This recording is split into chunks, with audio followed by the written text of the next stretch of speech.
Chapter 31। माँ, अब कैसी तबीयत है आपकी? वो जैसे ही घर में पहुंची तो वो सीधा रसोई की तरफ चली गई। उसे पता था कि वो वहीं मिलेगी। उसकी आवाज सुनकर एक पल के लिए वो उसे ही देखने लगी। आज पहली बार उसने उन्हें माँ कहा था इतने सालों में, तो उनके चेहरे पर हैरानी वाले भाव थे। जब उसने उनके चेहरे पर हैरानगी देखी तो तब उसे महसूस हुआ कि उसने क्या बोला है। मैं आपको माँ बुला सकती हूँ? उसने बड़ी ही मासूमियत से पूछा, नजरें चुराते हुए। तो उन्हें उस पर दुलार आ गया। उनकी कोई बेटी नहीं थी तो उन्होंने बचपन से ही उसे अपनी बेटी माना था। उसकी माँ के चले जाने के बाद से वो गुमसुम सी रहने लगी थी।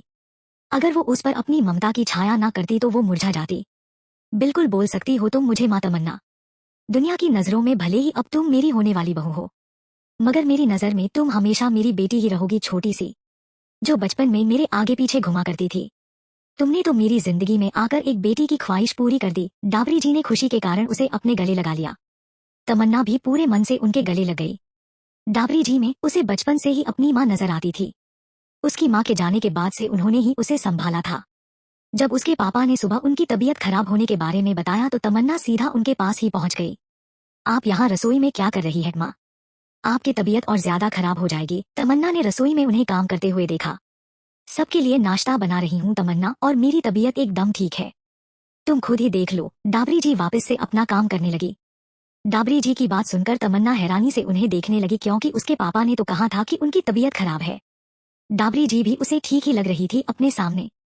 वो आराम से खाना बना रही थी। लाओ माँ, मैं आपकी मदद कर देती हूँ। तमन्ना ने उनके हाथों से चकला और बेलन ले लिया और रोटियां बनाने लगी। डाबरी जी अपनी आंखों से उसे रोटियां बनाते हुए देख रही थी। तभी रसोई में अर्पण भी आ गया और अपने सामने देखने लगा। उसकी माँ चुपचाप खड़ी थी और तमन्ना को देख रही थी बड़े ही प्यार से। तमन्ना, ये कब आई मेरे घर में और मुझे पता भी नहीं, सोचता हुआ अर्पण उनके नजदीक चला गया। तमन्ना, तुम कब आई? अर्पण ने अचानक से पूछा तो तमन्ना एक पल के लिए डर सी गई, क्योंकि उसका ध्यान तो रोटी बनाने में था। तुमने तो मुझे डरा ही दिया था। आराम से नहीं आ सकते थे क्या? तमन्ना ने उसे डांटा। मैं तो आराम से ही आया था। मुझे क्यों डांट रही हो तुम? अर्पण ने थोड़ा तेज आवाज में पूछा। माँ देखो ना, अर्पण मुझे डांट रहा है। तमन्ना ने अपना रोने वाला मुंह बना लिया। खबरदार जो तमन्ना को डांटा। डाबरी जी ने अर्पण के कान खींच लिए जोर से। माँ, क्या कर रही हो आप? इतनी जोर से भी कोई कान खींचता है क्या? आप इसकी माँ हो या मेरी? अर्पण ने अपने कान छुड़ाते हुए पूछा। दोनों की माँ हूँ, मगर तमन्ना का पल्ला ज्यादा भारी है, क्योंकि ये मेरी बेटी भी है और होने वाली बहू भी। तो खबरदार जो उसे कभी डांटा या रुलाया तूने। डाबरी जी ने उसे धमकाया। अर्पण ने चुप रहने में ही अपनी भलाई समझी। तमन्ना, मैं मुखिया जी को खाने का बोल कर आती हूँ, तब तक तुम रोटी बना लो। डाबरी जी ने तमन्ना से कहा और वो रसोई से चली गई। अर्पण अब तमन्ना के दूसरी तरफ खड़ा हो गया और उसे देखने लगा। मैं सोच रहा हूँ कि शादी के लिए मना कर दूं। अर्पण तमन्ना को देखने लगा। क्या मैं वजह जान सकती हूँ? वो चुपचाप रोटी बनाने में लगी रही। जब शादी से पहले ये हाल है कि ये घर मेरा नहीं है और ना ही यहाँ के लोग, तो शादी के बाद तो पता नहीं मेरा क्या होगा। अर्पण मुस्कुराने लगा। कोई बात नहीं, मैं तुम्हें तुम्हारे घर से बेघर नहीं होने दूंगी। तुम्हें तुम्हारा कमरा किराए पर दे दूंगी। अब शिकायत मत करो और जलो मत मुझसे, तमन्ना ने काम करते हुए कहा। तमन्ना की बात सुनकर अर्पण उसे हैरानी से देखने लगा। जब अर्पण की तरफ से कोई प्रतिक्रिया नहीं आई तो तमन्ना ने उसकी तरफ देखा। दोनों एक दूसरे को देखने लगे घूरकर, और फिर दोनों ही खिलखिलाकर हंस पड़े। रसोई में आती हुई डाबरी जी के कानों में जब दोनों के हंसने की आवाज आई तो दरवाजे पर पहुंचकर वो दोनों को देखने लगी। बड़ी ही चोखी जोड़ी से दोनों की। भगवान करे इन दोनों को किसी की बुरी नजर ना लगे। डाबरी जी वहां से वापस चली गई, दोनों को अकेला छोड़कर। हकीम, हम यहाँ सही सलामत पहुंच चुके हैं और हमने अपना काम भी शुरू कर दिया है, उस शख्स ने उसे बताया। ये वही शख्स था जो उस भूतिया घर में गया था शराबी बनकर। बहुत खूब जादीर, जितना जल्दी हो सके अपना काम पूरा करो, क्योंकि अब लगभग 1 महीना ही बचा है पार्टी में धमाका करने के लिए। उसने उन्हें काम जल्दी करने को कहा। खबर है मुझे हकीम, फिक्र मत करो, वक्त से पहले हो जाएगा सब, उसने भरोसा दिलाया। अच्छी बात है, और तुम्हारी उनसे मुलाकात हुई? हकीम ने पूछा। हाँ, उन्हीं के आदमी ने हमें यहाँ तक सही से पहुँचाया है और उनसे भी हम सब मिल चुके हैं, जादीर ने बताया। किसी भी चीज की जरूरत हो तो उन्हें बता देना, सब वहाँ का वही देख रहे हैं, हकीम ने बताया। बेशक हकीम, जादीर ने कहा। आगे का तुम्हें बाद में बता दिया जाएगा, तब तक के लिए खुदा हाफिज, हकीम ने इतना कहा और कॉल काट दिया। ये रही आज की बात जो रिकॉर्ड हुई है, अर्जुन ने उसे प्रिंट आउट सौंपते हुए कहा। ये चीज थी जिससे हमारा ध्यान भटकाया गया था, गोलीबारी करके, साहिल ने अपनी बात कही। वो लोग यहाँ आ चुके हैं मगर कहाँ है पता नहीं। गांव में तलाशी अभियान शुरू करे क्या? अर्जुन ने सुझाव दिया। तुम्हारा दिमाग खराब हो गया है क्या कैप्टन अर्जुन? जो ऐसी बहकी हुई बातें कर रहे हो? बड़ी मुश्किल से तो हमें गांव की निगरानी के लिए इजाजत मिली है, और अगर तलाशी अभियान शुरू करेंगे तो सबको क्या जवाब देंगे हम? जवाब देना अलग बात हुई, अगर हमारी तलाशी की वजह से वो होशियार हो गए तो गांव में वो किसी को भी अपना निशाना बना सकते हैं बचने के लिए, या फिर वो कुछ भी कर सकते हैं जो हम सोच भी नहीं सकते, क्योंकि इनके अंदर कोई दया या धर्म नहीं होता। ये सिर्फ एक कठपुतली की तरह होते हैं जिनमें बस सांसें चल रही होती है। अगर वो कुछ कर देंगे तो फिर हम क्या जवाब देंगे आगे? सोचा भी है तुमने कुछ? साहिल उस पर गुस्सा करने लगा। माफ करना, मैंने इस बारे में नहीं सोचा था। अर्जुन अपना मुंह लटकाकर खड़ा रहा। अब हम क्या करेंगे साहिल? कुछ देर बाद अर्जुन ने उसकी तरफ देखकर पूछा। सही वक्त का इंतजार, साहिल ने उसे बताया। पापा, अर्पण की माँ तो बिल्कुल ठीक है, फिर आपने क्यों कहा कि उनकी तबीयत खराब है? हवेली में आकर तमन्ना ने अपने पापा से सवाल किया। बेटी, कल मुखिया जी ही बता रहे थे कि उनकी तबीयत खराब है। जब हम सब सेना की पोस्ट पर गए थे रात को, सुशील जी ने उसे सब बताया जो भी हुआ था। मगर आज जब मैं वहां गई तो वो बिल्कुल ठीक थी और नाश्ता बना रही थी सबके लिए, तमन्ना ने कहा। पता नहीं बेटी, क्या बात है। खैर, तुम फ्रेश हो लो जाकर, थक गई होगी, सुशील जी ने तमन्ना से कहा तो तमन्ना अपने कमरे की तरफ चली गई। तेज सिंह ने मुझसे झूठ क्यों कहा आखिर? सुशील जी सोचने लगे। चैप्टर 32। अर्पण, मैंने तुमसे कहा ना कि मैं अकेले चली जाऊंगी, तमन्ना ने पीछे पलटते हुए बोला। तमन्ना गांव में मौजूद फैक्ट्री से शाम के समय आ रही थी काम करके। अर्पण भी फैक्ट्री में ही उसकी मदद कर रहा था, तो छुट्टी के समय उसने उसे हवेली छोड़ने के लिए कहा, मगर तमन्ना ने मना कर दिया, ये कहकर कि वो खुद ही चली जाएगी, और वैसे भी हवेली फैक्ट्री से ज्यादा दूर नहीं थी।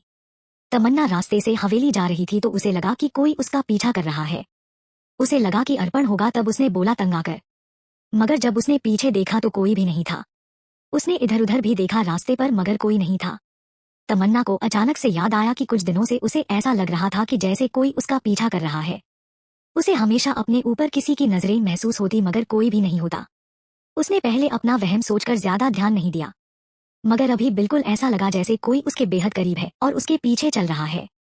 तमन्ना वापस से मुड़कर जल्दी जल्दी हवेली के तरफ अपने कदम बढ़ाने लगी। तमन्ना, रुको, तो किसी ने उसका हाथ पकड़ लिया अचानक से, तो तमन्ना के दिल की धड़कनें जोर जोर से चलने लगी। उसके माथे पर शिकन की लकीरें आ गई। डर के मारे उसने अपनी आंखें बंद कर ली। जब वो पीछे नहीं मुड़ी तो वो शख्स उसके आगे आ गया। उसने जब उसकी हालत देखी तो उसकी हंसी छूट गई। हंसी की आवाज सुनते ही तमन्ना ने अपनी आंखें एकदम से खोल दी। सामने अर्पण खड़ा था जो हंस रहा था। उसे हंसता देखकर तमन्ना उसे गुस्से से घूरने लगी। ये क्या बेहुदा मजाक है अर्पण? गुस्से से तमन्ना ने पूछा। अपनी हालत देखो तुम तमन्ना, कितनी डरी हुई लग रही हो, अर्पण ने उसका मजाक उड़ाया। तमन्ना का गुस्सा शांत नहीं हुआ था तो वो उसके सामने से जाने लगी। रुको तो यार।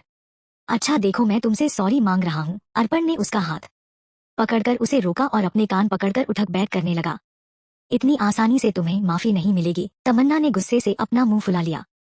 तो फिर क्या करना पड़ेगा मुझे? अर्पण ने दोनों भौहों को ऊपर करके पूछा।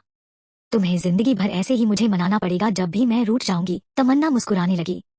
वो तो मैं बचपन से करता आ रहा हूँ काम तुम्हें हमेशा मनाने का, अर्पण ने अपना तर्क दिया। तुम मान रहे हो या मैं हवेली चली जाऊं? तमन्ना ने पूछा। अच्छा मान रहा हूँ बाबा, अब खुश? अर्पण ने कहा। बहुत खुश, तमन्ना इधर उधर देखने लगी। क्या हुआ तमन्ना, क्या देख रही हो वहां, और तुम इतना क्यों घबरा गई थी अभी? अर्पण के चेहरे पर साफ उसके लिए चिंता थी। मुझे ऐसा लगा कि जैसे हमें कोई देख रहा है। पिछले कुछ दिनों से मुझे ऐसा महसूस हो रहा है कि जैसे कोई मुझ पर नजर बनाए रख रहा है हर समय। बस जब तुम दिखे नहीं तो मैं घबरा गई थी कि पता नहीं कौन है मेरे पीछे, तमन्ना ने उसे वजह बताई। जिसे सुनकर अर्पण ने उसे अपने गले से लगा लिया और उसका सिर सहलाने लगा। तुमने मुझे पहले क्यों नहीं बताया तमन्ना? अगर तुम्हें कुछ हो जाता तो? अर्पण को उसकी चिंता होने लगी। मुझे लगा कि मेरा वहम होगा इसलिए नहीं बताया, तमन्ना ने अपनी सफाई दी। अपने पापा को बताया तुमने इस बारे में? अर्पण ने पूछा तो उसने अपना सिरनामे हिला दिया। अगर उन्हें बताती तो वो मुझे हवेली से बाहर ही नहीं आने देते, उसने अपनी वजह बताई। ठीक है, मैं तुम्हारी बात समझता हूँ तमन्ना, मगर तुम्हारा इस तरह अकेले इधर उधर जाना भी ठीक नहीं। कम से कम तुम मुझे तो बता ही सकती हो। इतना तो हर है मेरा, अर्पण ने उसकी आंखों में देखकर अपनी बात कही। नहीं बताने के लिए सॉरी, तमन्ना ने मासूमियत के साथ कहा। अब से कहीं भी अकेले मत जाना, मुझे फोन कर देना, मैं आ जाया करूंगा अगर तुम पापा को नहीं बताना चाहती तो, अर्पण ने उसे सुझाव दिया। चलो मैं तुम्हें हवेली तक छोड़ देता हूँ, अर्पण ने उसका हाथ पकड़ा प्यार से और वो दोनों वहां से निकल पड़े हवेली के लिए। पास में ही मौजूद घने पेड़ के पीछे से कोई उन दोनों को जाते हुए देख रहा था। बड़े हुक्मरान का आदेश है कि काम जल्दी से हो जाना चाहिए, इसलिए तुम सब अपने काम पर ध्यान दो, उसने सबको हकीम ने जो भी कहा वो सब बता दिया। कोई बात नहीं जागीर भाई, वैसे भी हम सब अपना काम करने में ही लगे हुए हैं, एक ने जवाब दिया। जानता हूँ मैं सब, बस तुम सबको बताना मेरा फर्ज था, जादीर ने कहा। जादीर भाईजान, अगर आप ना भी कहते तो तब भी हम अपना काम करते रहते, क्योंकि हमें बदला जो लेना है इन सब से। हम सांस लेना भूल सकते हैं मगर इनसे बदला लेना हरगिज नहीं, दूसरे आदमी ने कहा, जिसकी आंखों में बदले की आग जल रही थी। सबके दर्द समझता हूँ मैं, बस इतना कहूंगा कि इंशाल्लाह जल्द ही वो दिन भी आएगा जब हमारी रूह को सुकून मिलेगा। यहाँ के लोगों की दर्द भरी चीखों को सुनकर उसने सबको अपनी बातों से हौसला दिया और वो सब वापस से अपना काम करने लगे। तमन्ना इधर आओ जरा, मेरे पास बैठो, सुशील जी ने उसे उनके पास बैठने को कहा तो तमन्ना उनके पास जाकर सोफे पर बैठ गई। इनमें से कोई भी एक शादी का कार्ड चुन लो तुम, सुशील जी ने टेबल पर रखे हुए कार्ड्स की तरफ इशारा किया। पापा, मेरा चुनना जरूरी है क्या? आप भी पसंद कर सकते हो ना, तमन्ना ने उनसे कहा। हाँ, तुम्हारा चुनना जरूरी है क्योंकि शादी एक बार ही होती है जिंदगी में, तो तुम्हारी पसंद भी शामिल होनी चाहिए। वैसे भी तुम हमारे खानदान की राजकुमारी हो तो जो भी होगा बड़े ही शान से होगा, इसलिए अपना पसंद का कार्ड चुनकर मुझे बताओ, सुशील जी उसे समझाने लगे। तमन्ना एक एक करके उन सभी कार्ड्स को देखने लगी। एक कार्ड को देखकर उसकी आंखों में चमक आ गई, जिससे सुशील जी ने अंदाजा लगा लिया कि तमन्ना को वो कार्ड पसंद आया है। पापा ये वाला, तमन्ना ने उस कार्ड को निकाला और सुशील जी की तरफ बढ़ा दिया। सुशील जी भी अपनी पारखी नजरों से उसे देखने लगे। सिंपल बट क्लासी, अच्छी पसंद है तुम्हारी तमन्ना, उन्होंने उसकी तारीफ की। मुंशी जी, ये कार्ड फाइनल करवा दीजिए और इसके साथ मिठाइयों का बॉक्स भी ऐड करवा दीजिए। हर कार्ड और मिठाई के बॉक्स के साथ एक गणेश जी की मूर्ति भी तैयार करवा दीजिए सोने की मेहमानों को देने के लिए। किसी भी चीज की कोई कमी नहीं होनी चाहिए हमारी बेटी की शादी में। सुशील जी ने उन्हें कार्ड सौंपा और क्या क्या करना है सब बताने लगे उन्हें। चैप्टर 33। मेरी उससे बात नहीं हो रही कब से, पता नहीं माजरा क्या है। उसने फोन पर अपनी फिक्र बताई। सब ठीक है, वो बस निगरानी में है सबकी इन दिनों, इसलिए तुमसे बात नहीं कर रही होगी। उन्होंने उसका बात ना करने का कारण बताया। मगर ऐसी भी क्या मजबूरी है जो वो अपने भाई से बात नहीं कर सकती। पहले तो वो रोज बात करती थी मुझसे जब तक वो वहां नहीं गई थी। उसे फिक्र हो रही थी उसकी बहुत। उसकी बातों को सुनकर उन्हें भी कुछ शक सा होने लगा। मेरी भी बात नहीं हुई है उससे, जब होगी तब उससे कह दूंगा कि तुमसे भी बात कर ले। उसने उसे टालना चाहा। आपसे भी बात नहीं हुई उसकी, लेकिन आपने ही तो भेजा था ना उसे वहां। कहीं आपने उसके और मेरे साथ धोखा तो नहीं किया? उसने डरते हुए पूछा, क्योंकि उसे अपनी बहन की फिक्र हो रही थी। उसे हर दिन फोन करने वाली उसकी बहन उसे कितने ही महीनों से फोन नहीं कर रही थी। तुम जानते भी हो बरखुरदार क्या कह रहे हो? तुम हम पर ऐसी तोहमत कैसे लगा सकते हो? उनकी सख्त आवाज उसके कानों में पड़ी। मुझे बस अपनी बहन की चिंता है और कुछ नहीं, उसने सीधा जवाब दिया। उसकी बातों से उन्हें एहसास हुआ कि उसका कहना अपनी जगह ठीक है। मैं पता लगाता हूँ कि क्या बात है। ठीक है, कहकर उन्होंने फोन काट दिया और कुछ गहरा सोचने लगे। शेखावत हवेली के बाहर लॉन में इस समय चहल पहल थी बहुत। पीले रंग के टेंट से चारों तरफ सजाया गया था और उसके बीचों बीच एक गोलनुमा स्टेज सा बना रखा था बैठने के लिए। उस गोलनुमा स्टेज के पीछे पीले और सफेद रंग के गुब्बारों को इकट्ठा करके बांधा गया था। टेंट के दोनों तरफ कुर्सियां लगाई गई थी लोगों के बैठने के लिए। एक कोने में कुछ महिलाएं ओखली में हल्दी को पीस रही थी और साथ में उन सबकी हंसी टिटोली भी चल रही थी। ले छोरी, ये रहा गेहूं, आटा, घी और ये पीसी हल्दी। इन सबने अच्छे से मिला देते, इनका घोल बना दे चोखा सा। एक औरत ने पास बैठी लड़कियों में से एक लड़की को वो सब सामान पकड़ाया और चली गई। कुछ देर बाद हवेली के अंदर से तमन्ना आती हुई नजर आई तो सब उसी को देखने लगे। पीले रंग का कुर्ता, सफेद रंग की सलवार और गले में सफेद रंग की चुन्नी में सजी हुई वो बनाए गए स्टेज की तरफ आ रही थी। लॉन में मौजूद महिलाओं ने उसे स्टेज पर बैठा दिया। पंडित जी कुछ मंत्रों का उच्चारण करने लगे और घोल बना रही लड़कियों को अपने पास बुला लिया। लड़की को चौकी में बिठाइए, पंडित जी ने लगाए गए चौकी के सामने तमन्ना को लाने को कहा। महिलाओं ने तमन्ना को पकड़कर उसे चौकी पर बैठा दिया। फिर पंडित जी ने एक पीतल की पारात में उस मिश्रण के साथ भाग किए और दूब घास की सहायता से तमन्ना को उन्होंने बांधे दिए, हल्दी लगाया। उसके बाद सुशील जी ने और फिर बाकी रिश्तेदारों ने उसे बारी बारी से हल्दी लगाई। तमन्ना, मुझसे हल्दी नहीं लगवाओगी? तमन्ना के कानों में किसी की आवाज पड़ी। उसने सामने देखा तो साहिल खड़ा था मुस्कुराता हुआ। ये यहाँ कहाँ से आया और इसे किसने बुलाया? तमन्ना सोचने लगी। तब तक साहिल उसके बिल्कुल करीब आ गया। उसने पारात में से हल्दी ली और उसके गालों में हल्के से उसे लगा दिया। उसके हाथों का एहसास पाकर वो मानो खो सी गई, जिससे उसकी आंखें बंद हो गई। तमन्ना, किसी की आवाज से उसने अपनी आंखें खोली तो सामने सुशील जी खड़े थे। उसने अपने आसपास देखा तो कोई नहीं था। तमन्ना, तुम्हें नींद आ गई थी क्या काम करते हुए? सुशील जी ने पूछा। ओह, तो ये मेरा सपना था। मुझे आजकल ऐसे सपने क्यों आ रहे हैं आखिर? हल्दी, अभी तो 1 महीना रहता है इन सब के लिए और सपने भी किसके आ रहे हैं? उस तोला के। हूँ, तमन्ना, तुम्हारी तबीयत ठीक है? मैं कुछ पूछ रहा हूँ, तुम जवाब नहीं दे रही। जब सुशील जी ने उसे किसी ख्याल में गुम देखा तो उन्होंने पूछा। हाँ पापा, मेरी तबीयत ठीक है। वो आंख लग गई थी मेरी काम करते हुए। आपको तो पता ही है ना कि सुइया मेले के लिए अब कम ही समय बचा है, तो बस उसी की तैयारियां कर रही हूँ।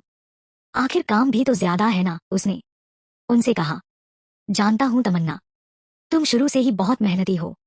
बस ये याद रखना कि हमें तुमसे बहुत उम्मीदें हैं। उन्होंने उसके सिर को प्यार से सहलाया। पूरी कोशिश करूंगी कि आपको निराश ना करूं, वो कुछ सोचने लगी। तब तक लखन काका ने डाइनिंग टेबल पर खाना लगा दिया रात का। आओ तमन्ना, खाना खा लेते हैं, फिर तुम आराम से अपने कमरे में सो जाना। सुशील जी ने अपनी कुर्सी पर बैठते हुए कहा तो तमन्ना भी अपनी जगह पर बैठ गई। उसने अपनी थाली ली और खाना लेने लगी। उसने रोटी का एक टुकड़ा तोड़ा और उसे खाने लगी। रुको, सुशील जी ने उसे खाने से रोका। तमन्ना उन्हें सवालिया नजरों से देखने लगी। अब जब तक तुम्हारी शादी नहीं हो जाती तब तक मैं तुम्हें अपने हाथों से खाना खिलाऊंगा। जब तक तुम यहाँ हो, उन्होंने उसे बताया और अपने हाथों से उसे खाना खिलाने लगे। आप भी खाओ ना पापा। तमन्ना ने भी उन्हें अपने हाथों से खिलाना शुरू कर दिया। कुछ देर में ही दोनों ने अपना खाना खत्म कर लिया। पापा, गुड नाइट, तमन्ना उन्हें बोलकर अपने कमरे में चली गई। बेटियां कितनी जल्दी बड़ी हो जाती है, सुशील जी ने मुंशी जी और लखन काका से कहा तो दोनों ने हामी भरी। तमन्ना अपने कमरे में आई तो उसने दरवाजा बंद कर दिया। पहले उसे इधर उधर देखा, फिर वो अपने बेड पर बैठ गई। उसे देखने पर ऐसा लग रहा था जैसे वो कुछ सोच रही है। कुछ सोचते हुए वो अचानक से फूट फूट कर रोने लगी। तभी उसके फोन में मैसेज आने का रिंगटोन बजा। उसने अपने आंसू पोंछे और फोन को देखने लगी। उसमें किसी का मैसेज आ रखा था। कल 11 बजे स्कूल के पास जो खाली मकान है उसमें मिलने आ जाना, आखिरी बार और अकेले आना। मैसेज को पढ़ते ही तमन्ना की आंखें गुस्से से भर उठी। ये समझता क्या है खुद को? और उसने तकिया जमीन पर जोर से दे मारा जैसे उस शख्स को पटक रही हो। चैप्टर 34। सारे कमरे की अच्छी से तलाशी लो, कोई छोटी सी भी चीज ना छूटने पाए। उसने अपने साथ खड़े दो लोगों को निर्देश दिया। तीनों कमरे के दरवाजे पर खड़े थे और कमरे को देख रहे थे। वो दोनों ठीक वैसा ही करने लगे जैसा उसने कहा था उन्हें करने को। पहले आदमी ने अच्छे से बेड को चेक करा, फिर उस पर बिछी चादर को, टेबल और उसमें मौजूद खाने को, टीवी और टीवी स्टैंड को अच्छे से चेक करा। टीवी की स्क्रीन पर अपने हाथ से मारकर देखा कि कहीं कोई खुफिया बक्सा तो नहीं। तब तक दूसरे आदमी ने कमरे में मौजूद दीवार को, बुकशेल्फ को और उनमें मौजूद किताबों को, दीवारों पर टंगी हुई फोटो को, कुर्सियों को, अलमारी को, मगर दोनों को ही कुछ नहीं मिला। वो दोनों उस आदमी के पास आ गए। कुछ भी नहीं है बॉस, दोनों ने कहा तो वो तीनों वहां से जाने लगे। तभी एक आदमी का हाथ वहां रखे हुए गुलदस्ते पर लग गया, जिससे वो नीचे गिर गया। देख कर नहीं चल सकते क्या तुम? पता नहीं ट्रेनिंग भी कैसे पूरी कर लेते हो तुम लोग। उनका बॉस उसे गुस्सा करने लगा। उसने वो गुलदस्ता उठाया नीचे जमीन में से और उसमें मौजूद नकली फूलों को भी। फूलों को उठाते समय उसमें से कुछ काला सा नीचे गिर गया। बॉस, ये देखो, उसने वो चीज अपने बॉस को दे दी। जब उन्होंने उसे देखा तो उनका चेहरा गुस्से से भर गया। उस ब्लूटूथ में एक चिन्ह से बना हुआ था, जिसे देखकर उन्हें और भी ज्यादा गुस्सा आ गया। ये ब्लूटूथ? इसका मतलब हमारे साथ धोखा हो रहा है। उसने वो ब्लूटूथ अपने हाथों में ले लिया और वो तीनों वहां से निकल गए। जैसे ही उसके हाथ में बंदी घड़ी ने 11 बजने का इशारा किया तो ठीक उसके सामने एक आकृति आ गई। बोलो, मुझे यहाँ किस लिए बुलाया है तुमने? उसने उससे आंखें फेरते हुए पूछा। दरअसल वो तो उससे मिलना भी नहीं चाहती थी, मगर ना जाने क्यों वो यहाँ चली आई, और वैसे भी उसने आखिरी बार मिलने को कहा था, है ना? तुम यहाँ मुझसे मिलने आई, उसके लिए थैंक यू। उसने उसका धन्यवाद किया। सीधा मुद्दे की बात में आओ, तमन्ना ने सख्ती से कहा। तुम इस शादी से मना कर दो, उसने सीधा अपनी बात कही। और तुम्हें ऐसा क्यों लगता है कि मैं इस शादी से मना कर दूंगी, वो भी तुम्हारे कहने पर मिस्टर साहिल? उसने उसकी तरफ देखकर पूछा।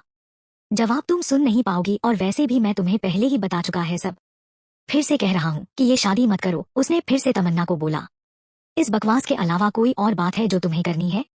वरना मैं जा रही हूँ। तमन्ना उसके आगे कहने का इंतजार करने लगी, लेकिन उसने कुछ नहीं कहा तो वो उसकी चुप्पी का मतलब समझ गई। वो वहां से बाहर जाने लगी। तुम ऐसे नहीं जा सकती तरु।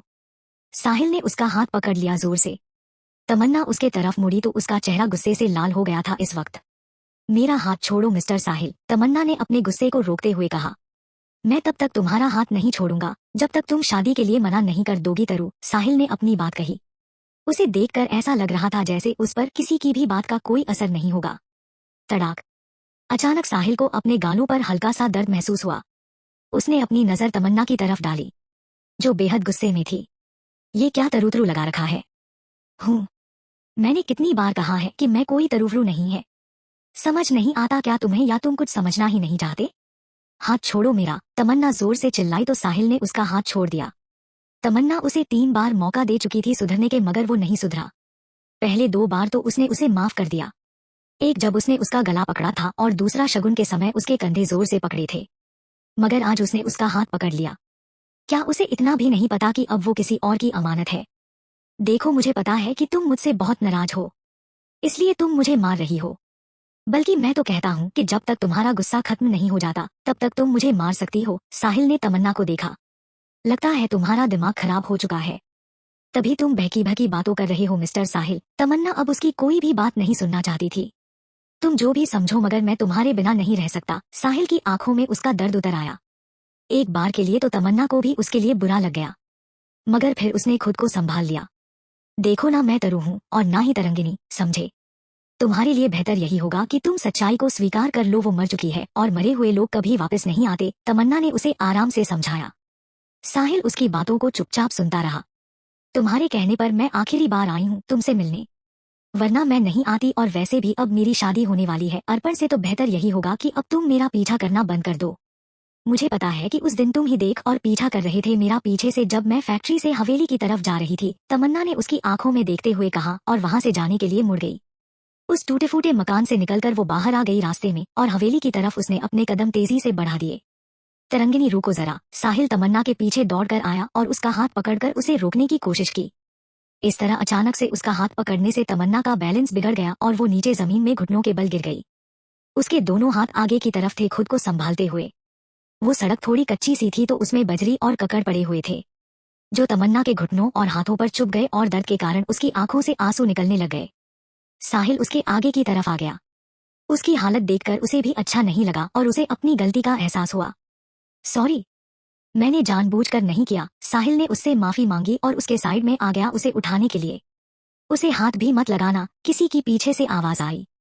साहिल ने पीछे देखा तो अर्पण तमन्ना की तरफ आ रहा था तेजी से। वो तमन्ना के बगल में आ गया और उसे अपने हाथ का सहारा देकर उठा दिया। मुझे ये तो नहीं पता कि बात क्या है, मगर मैं तमन्ना को दुखी नहीं देख सकता, इसलिए बेहतर यही होगा कि तुम इससे दूर रहो, अर्पण ने साहिल की तरफ सख्ती से देखकर कहा और उसे अपने साथ लेकर वहां से चला गया। इंसान भी बड़ा अजीब है, उसे चीजों की अहमियत तब पता चलती है जब वो उससे दूर चली जाती है, चाहे वो रिश्ते हो या फिर कोई इंसान। चैप्टर 35।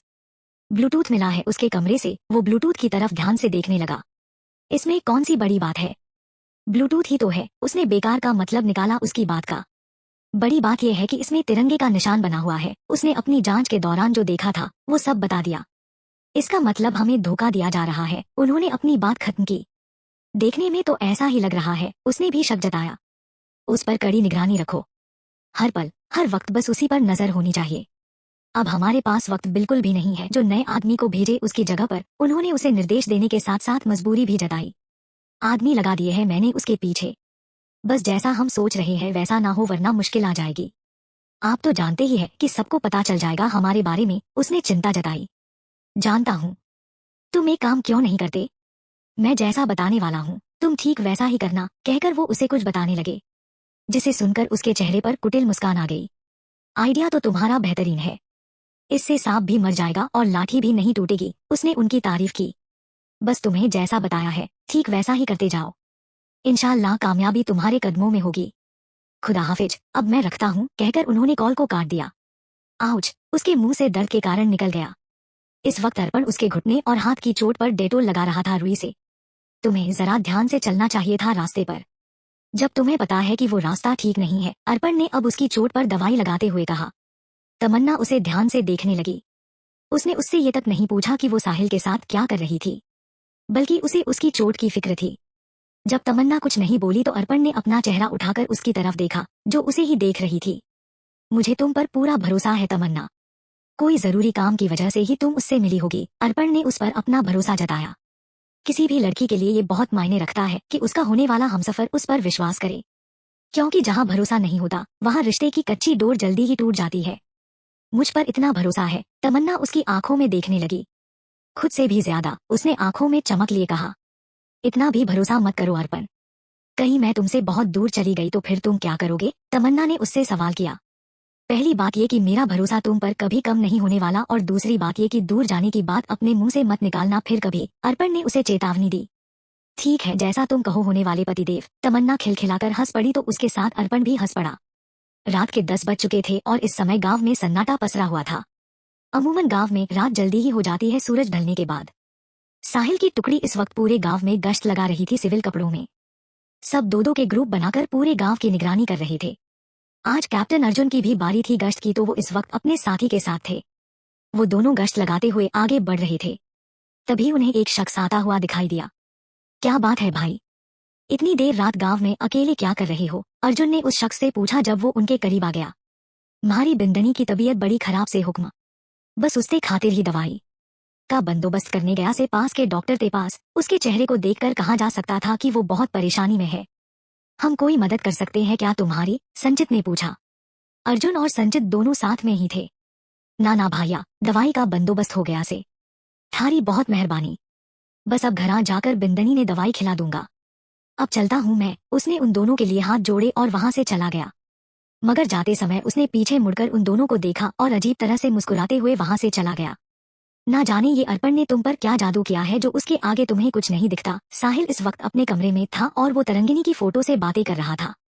तुम तो कहती थी कि मुझे छोड़कर कभी भी नहीं जाओगी, यहाँ तक कि मरने की बात भी, तो अब क्यों मुझसे अपना पीछा छुड़ा रही हो तुम? साहिल को तरु की अतीत में कही हुई बात याद आ गई कि वो मरने के बाद भी उसका पीछा नहीं छोड़ने वाली। उसके हाथ में तरंगिनी की पासिंग डे परेड की फोटो थी जिसमें उसे स्वर्ण पदक मिल रहा था। वो इस कदर तरु की फोटो से बात करने में व्यस्त था, उसे पता ही नहीं चला कि अर्जुन कब आया उसके रूम में। तुम उसका पीछा करना छोड़ क्यों नहीं देते? अर्जुन ने साहिल से कहा तो एक नजर उठाकर साहिल ने उसकी तरफ देखा। जब तक वो खुद से ना बोले कि वो तरु ही है तब तक, साहिल ने जवाब दिया और वापस से उसकी फोटो देखने लगा। लगता है तुम अपने लक्ष्य से भटक चुके हो मिस्टर साहिल रंधावा। होश में आओ कि तुम यहाँ क्यों आए हो? अर्जुन उसे उसकी सोच से बाहर निकालने की कोशिश करने लगा, क्योंकि उसका पागलपन तरु के लिए बढ़ता ही जा रहा था। मुझे अच्छे से पता है कि हम यहाँ क्यों हैं। तुम्हें मुझे याद दिलाने की जरूरत नहीं। साहिल ने उसकी बात नजरअंदाज कर दी। अगर तुम्हारी जगह तरंगिनी होती तो बेशक वो अपने देश को चुनती अपने दिल की जगह, बल्कि उसने तो देश के लिए अपना बलिदान भी दे दिया। और एक तुम हो जो कायरों की तरह उसकी फोटो पर आंसू बहा रहे हो। क्या सारे रंधावा खानदान के लोग ऐसे ही कायर होते हैं जो देश की रक्षा करने के समय पीछे हो जाते हैं? अर्जुन ने साहिल को उकसाने और उसको उसका फर्ज याद दिलाने के लिए कड़वे शब्दों का इस्तेमाल किया। उसे अच्छे से पता था कि उसके लिए खुद से ज्यादा उसके खानदान का मान सम्मान ज्यादा जरूरी है, क्योंकि पीढ़ियों से उसका परिवार सेना में अपनी सेवाएं देते आ रहा है, जिसके कारण उसके परिवार की बहुत इज्जत है सारी जगह। साहिल ने जब अर्जुन की बात सुनी तो उसकी आंखें गुस्से से लाल हो उठी। वो फौरन अपनी जगह से उठा और उसने अर्जुन के शर्ट का कॉलर पकड़ लिया जोर से। तुम अभी मेरे सामने जिंदा भी हो तो इसलिए क्योंकि तुम सेना में हो, वरना तुम्हारा गला दबाने में मुझे 2 सेकंड भी नहीं लगते और तुम्हारी मौत हो चुकी होती। गुस्से से धक्का देकर उसने अर्जुन को छोड़ दिया। हालांकि उसने धक्का धीरे से ही दिया था। साहिल अब अपना गुस्सा शांत करने लगा था। कोई कॉल ट्रेस हुई फिर से? साहिल ने अर्जुन से पूछा। नहीं, अभी तक कोई नहीं, अर्जुन ने जवाब दिया। मुझे गुस्सा दिलाने के लिए शुक्रिया तुम्हारा। जानता हूँ कि तुमने मुझे मेरा फर्ज याद दिलाने के लिए वो सब कहा। साहिल ने अर्जुन की आंखों में देखा, जिसमें उसके फिर से ऑपरेशन पर ध्यान देने की खुशी थी। चैप्टर 36। हेलो सर, मुझे लगता है इन लोगों को मुझ पर शक हो गया है, उसने छुपते छुपाते हुए उन्हें फोन करके बताया। किसी ने कुछ कहा तुमसे? उन्होंने जानना चाहा। नहीं सर, किसी ने कुछ पूछा तो नहीं, मगर मैंने ब्लूटूथ जहां छुपा कर रखा था वो जगह अपनी जगह से थोड़ा सा हिली हुई थी। उसने संदेह जताया। ब्लूटूथ उनके हाथ लग गया क्या? उन्होंने पूछा। ब्लूटूथ अपनी ही जगह है, मगर मुझे लगता है कि ये उनके हाथ लग गया था, लेकिन उन्होंने फिर से उसी की जगह पर रख दिया ताकि मुझे उन पर शक ना हो। उसने अपना दिमाग लगाया। अब आगे तुम्हारा क्या प्लान है फिर? अब जब उन्हें तुम पर शक हो गया है, उन्होंने उसके दिमाग में क्या चल रहा है वो जानना चाहा। जैसा चल रहा है वैसे ही चलने देना होगा, बस थोड़ा सावधानी ज्यादा बरतनी पड़ेगी, उसने कुछ सोचते हुए बताया। हम ठीक है, जैसा तुम्हें ठीक लगे। अगर तुम्हें कोई भी खतरा लगे तो वहां मौजूद प्लाटून से तुम बात कर लेना वक्त रहते, जब तुम्हें लगे कि अब कभी भी तुम्हारी असलियत सबके सामने आ सकती है, उन्होंने उसे समझाया। यस सर, डोंट वरी, ऐसा कुछ नहीं होगा। और वो लड़की कैसी है सर? उसने कुछ बताया? उसने पूछा। हमारी कस्टडी में है, अभी तो फिलहाल मुंह नहीं खोला उसने, मगर कोशिश कर रही हैं हम, उन्होंने कहा। Okay sir. हम्मा, एक बात की रिक्वेस्ट है सर, उसने कुछ झिझकते हुए बोला। तुम्हें कब से झिझक होने लगी? बोलो क्या बात है? उन्होंने उसके बर्ताव का कारण पूछा।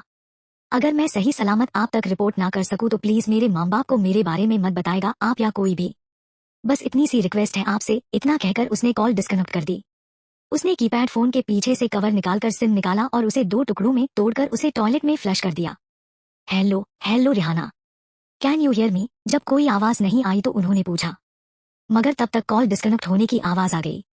मुझे लगता है मामला ज्यादा ही गंभीर है वहाँ, वो कुछ सोचने लगे। तभी उन्होंने फोन निकाला और किसी को मैसेज में कुछ लिखकर सेंड कर दिया। कुछ देर बाद उनके फोन में मैसेज आने का रिंगटोन बजा तो वो उसे पढ़ने लगे, जिसे पढ़कर उनके चेहरे पर सुकून आ गया। भोला कठे से तू, मुखिया जी की जोरदार गरजती हुई आवाज से वो कमरा गूंज उठा। जी हुकुम। भोला ने जब उनकी गुस्से से भरी हुई आवाज सुनी तो वो दौड़ता हुआ चला आया। थारे को एक काम बोला से कि इन लोगों ने कुछ भी तकलीफ ना होनी चाहिए, जो भी ये मांगे सब इनको लाकर दे देना। फिर ये देर रात को गांव के बाहर के करने गए थे? उन्होंने गुस्से से पूछा। हुकुम, इन्होंने एक सामान लाने को कहा था मगर मुझे वो नहीं मिला तो मैंने इन्हें कहा था कि आज लाकर दे दूंगा। उसने डरते हुए अपनी बात बताई। मुखिया जी, वो सामान जरूरी था काम के लिए इसलिए मैं गया था। आप इसे मत डांटिए, इसकी कोई गलती नहीं है। उस शख्स ने भोला के लिए सफाई दी। आप ना जानो हो इसकी कामचोरी, मैं जानू हूँ। इससे एक काम करन वास्ते कहा से मगर वो भी ढंग से ना किया जा सके इससे।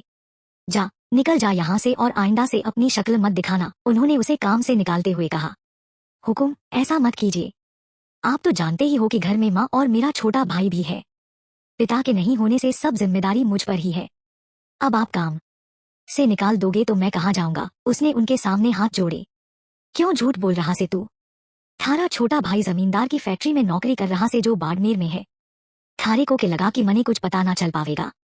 जा निकल जा यहाँ से और उन्हीं से कोई काम मांग ले वहां जाकर। यहाँ थारी एक ना चलेगी। अब उन्होंने उसे उस कमरे से बाहर निकालकर कमरे का दरवाजा बंद कर दिया। मैं थाम वास्ते किसी दूसरे आदमी का इंतजाम करूँ हूँ, कहकर उन्होंने किसी को फोन लगा दिया। ये लीजिए जमींदार जी, शादी का कार्ड तैयार हो गया है, ठीक वैसा ही जैसा आपने कहा था। एक बार आप फिर से देख लीजिए, कहीं कोई गलती या कमी तो नहीं। मुंशी जी ने उन्हें कार्ड सौंपा। सुशील जी उसे बारीकी से देखने लगे। सब परफेक्ट है, कोई गलती नहीं है। सुशील जी ने मुस्कुराते हुए वो कार्ड वापस से उन्हें ही दे दिया। तो मैं ये कार्ड फाइनल करवा देता हूँ, परसों तक सब ऑर्डर पूरा हो जाएगा, उन्होंने उन्हें बताया। ठीक है मुंशी जी, और वेडिंग प्लानर का क्या हुआ? सुशील जी ने पूछा। सबका प्रोफाइल मंगवा लिया है हमने पोर्टफोलियो के साथ, जो भी इंटरेस्टेड थे वेडिंग प्लान करने में। बस आपके फैसले का इंतजार है। मुंशी जी ने उनके सामने सभी की फाइल्स रख दी। तमन्ना को भी बुला लीजिए, उसका भी फैसला मायने रखता है, आखिर शादी तो उसकी ही है। सुशील जी ने मुंशी से कहा तो मुंशी जी सिर हिलाकर तमन्ना को बुलाने चले गए।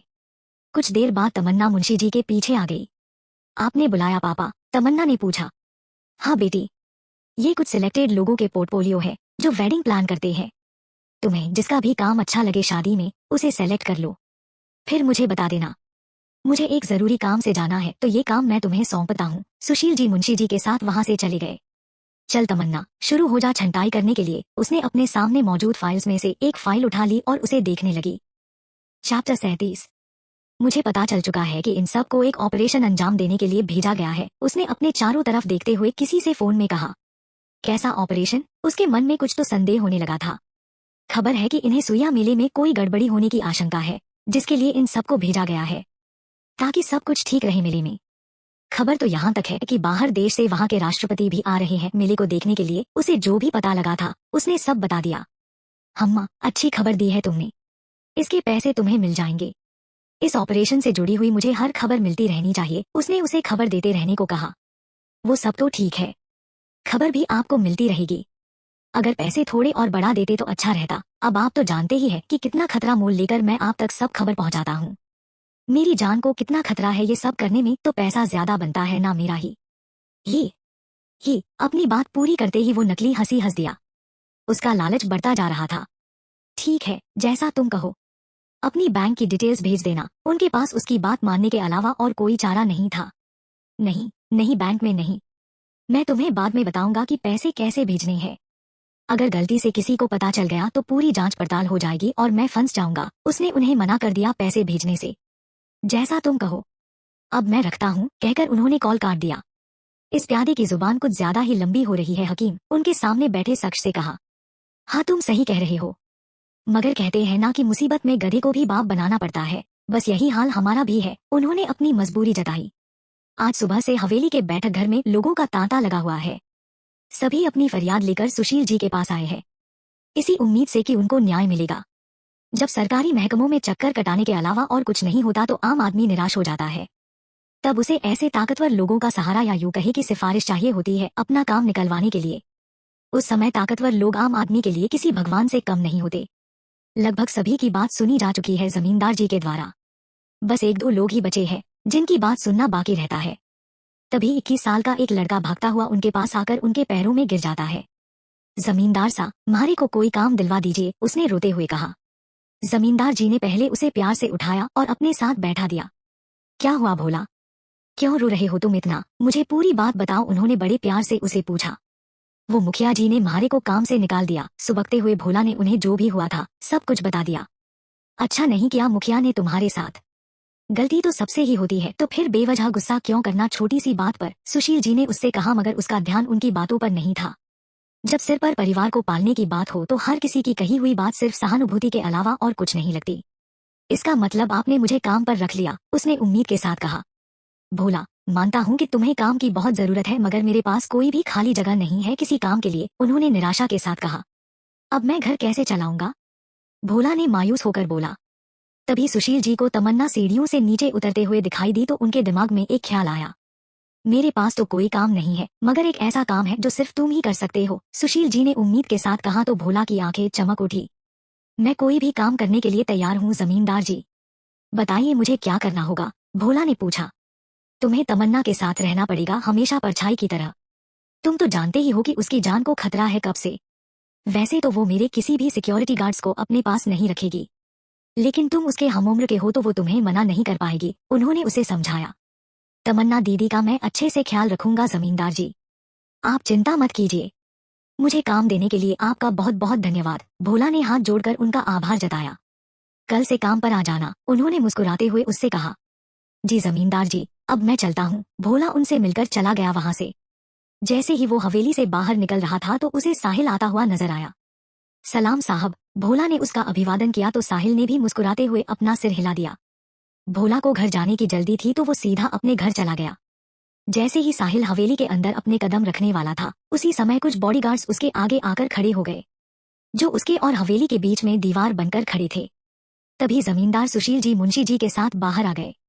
सुशील जी, आपके बॉडीगार्ड्स मुझे अंदर नहीं आने दे रहे, मुझे तमन्ना से मिलना था, कुछ बात करनी थी, साहिल ने उन्हें बताया। मैंने ही इन्हें ऐसा करने को कहा है, सुशील जी ने गंभीर होते हुए कहा। मगर क्यों शेखावत जी, साहिल के मन में हजारों सवाल थे।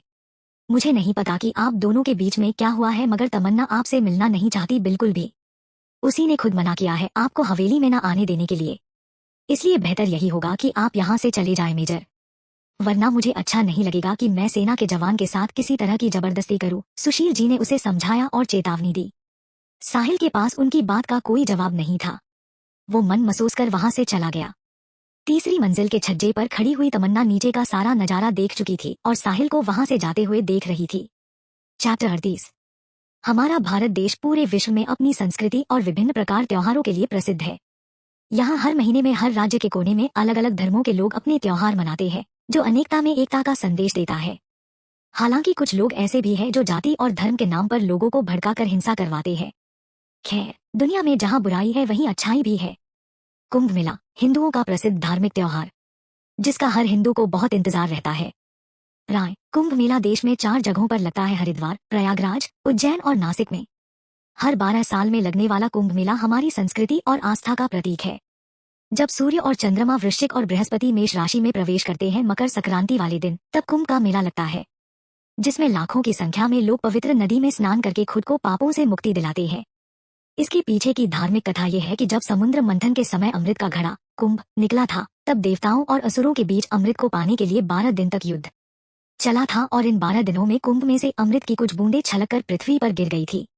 जहां जहां अमृत की बूंदें गिरी थी 4 जगहों पर वहीं कुंभ के मेले का आयोजन किया जाता।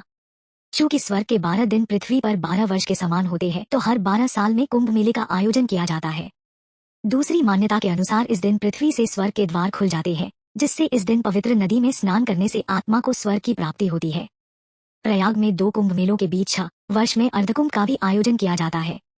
ठीक वैसे ही राजस्थान के बाड़मेर जिले के चौटन कस्बे में अर्धमहाकुंभ मेले का आयोजन किया जाता है हर 12 साल में। इसे मरुकुंभ मेले के नाम से भी जाना जाता है। यहाँ मौजूद चौटन की पहाड़ों में महादेव का मंदिर है, जिसे सुइयों का मंदिर कहा जाता है। जिस दिन सोमवती अमावस्या पड़ती है, उस दिन यहाँ से एक पवित्र जलधारा निकलती है, इसलिए इस दिन इस मेले का आयोजन किया जाता है।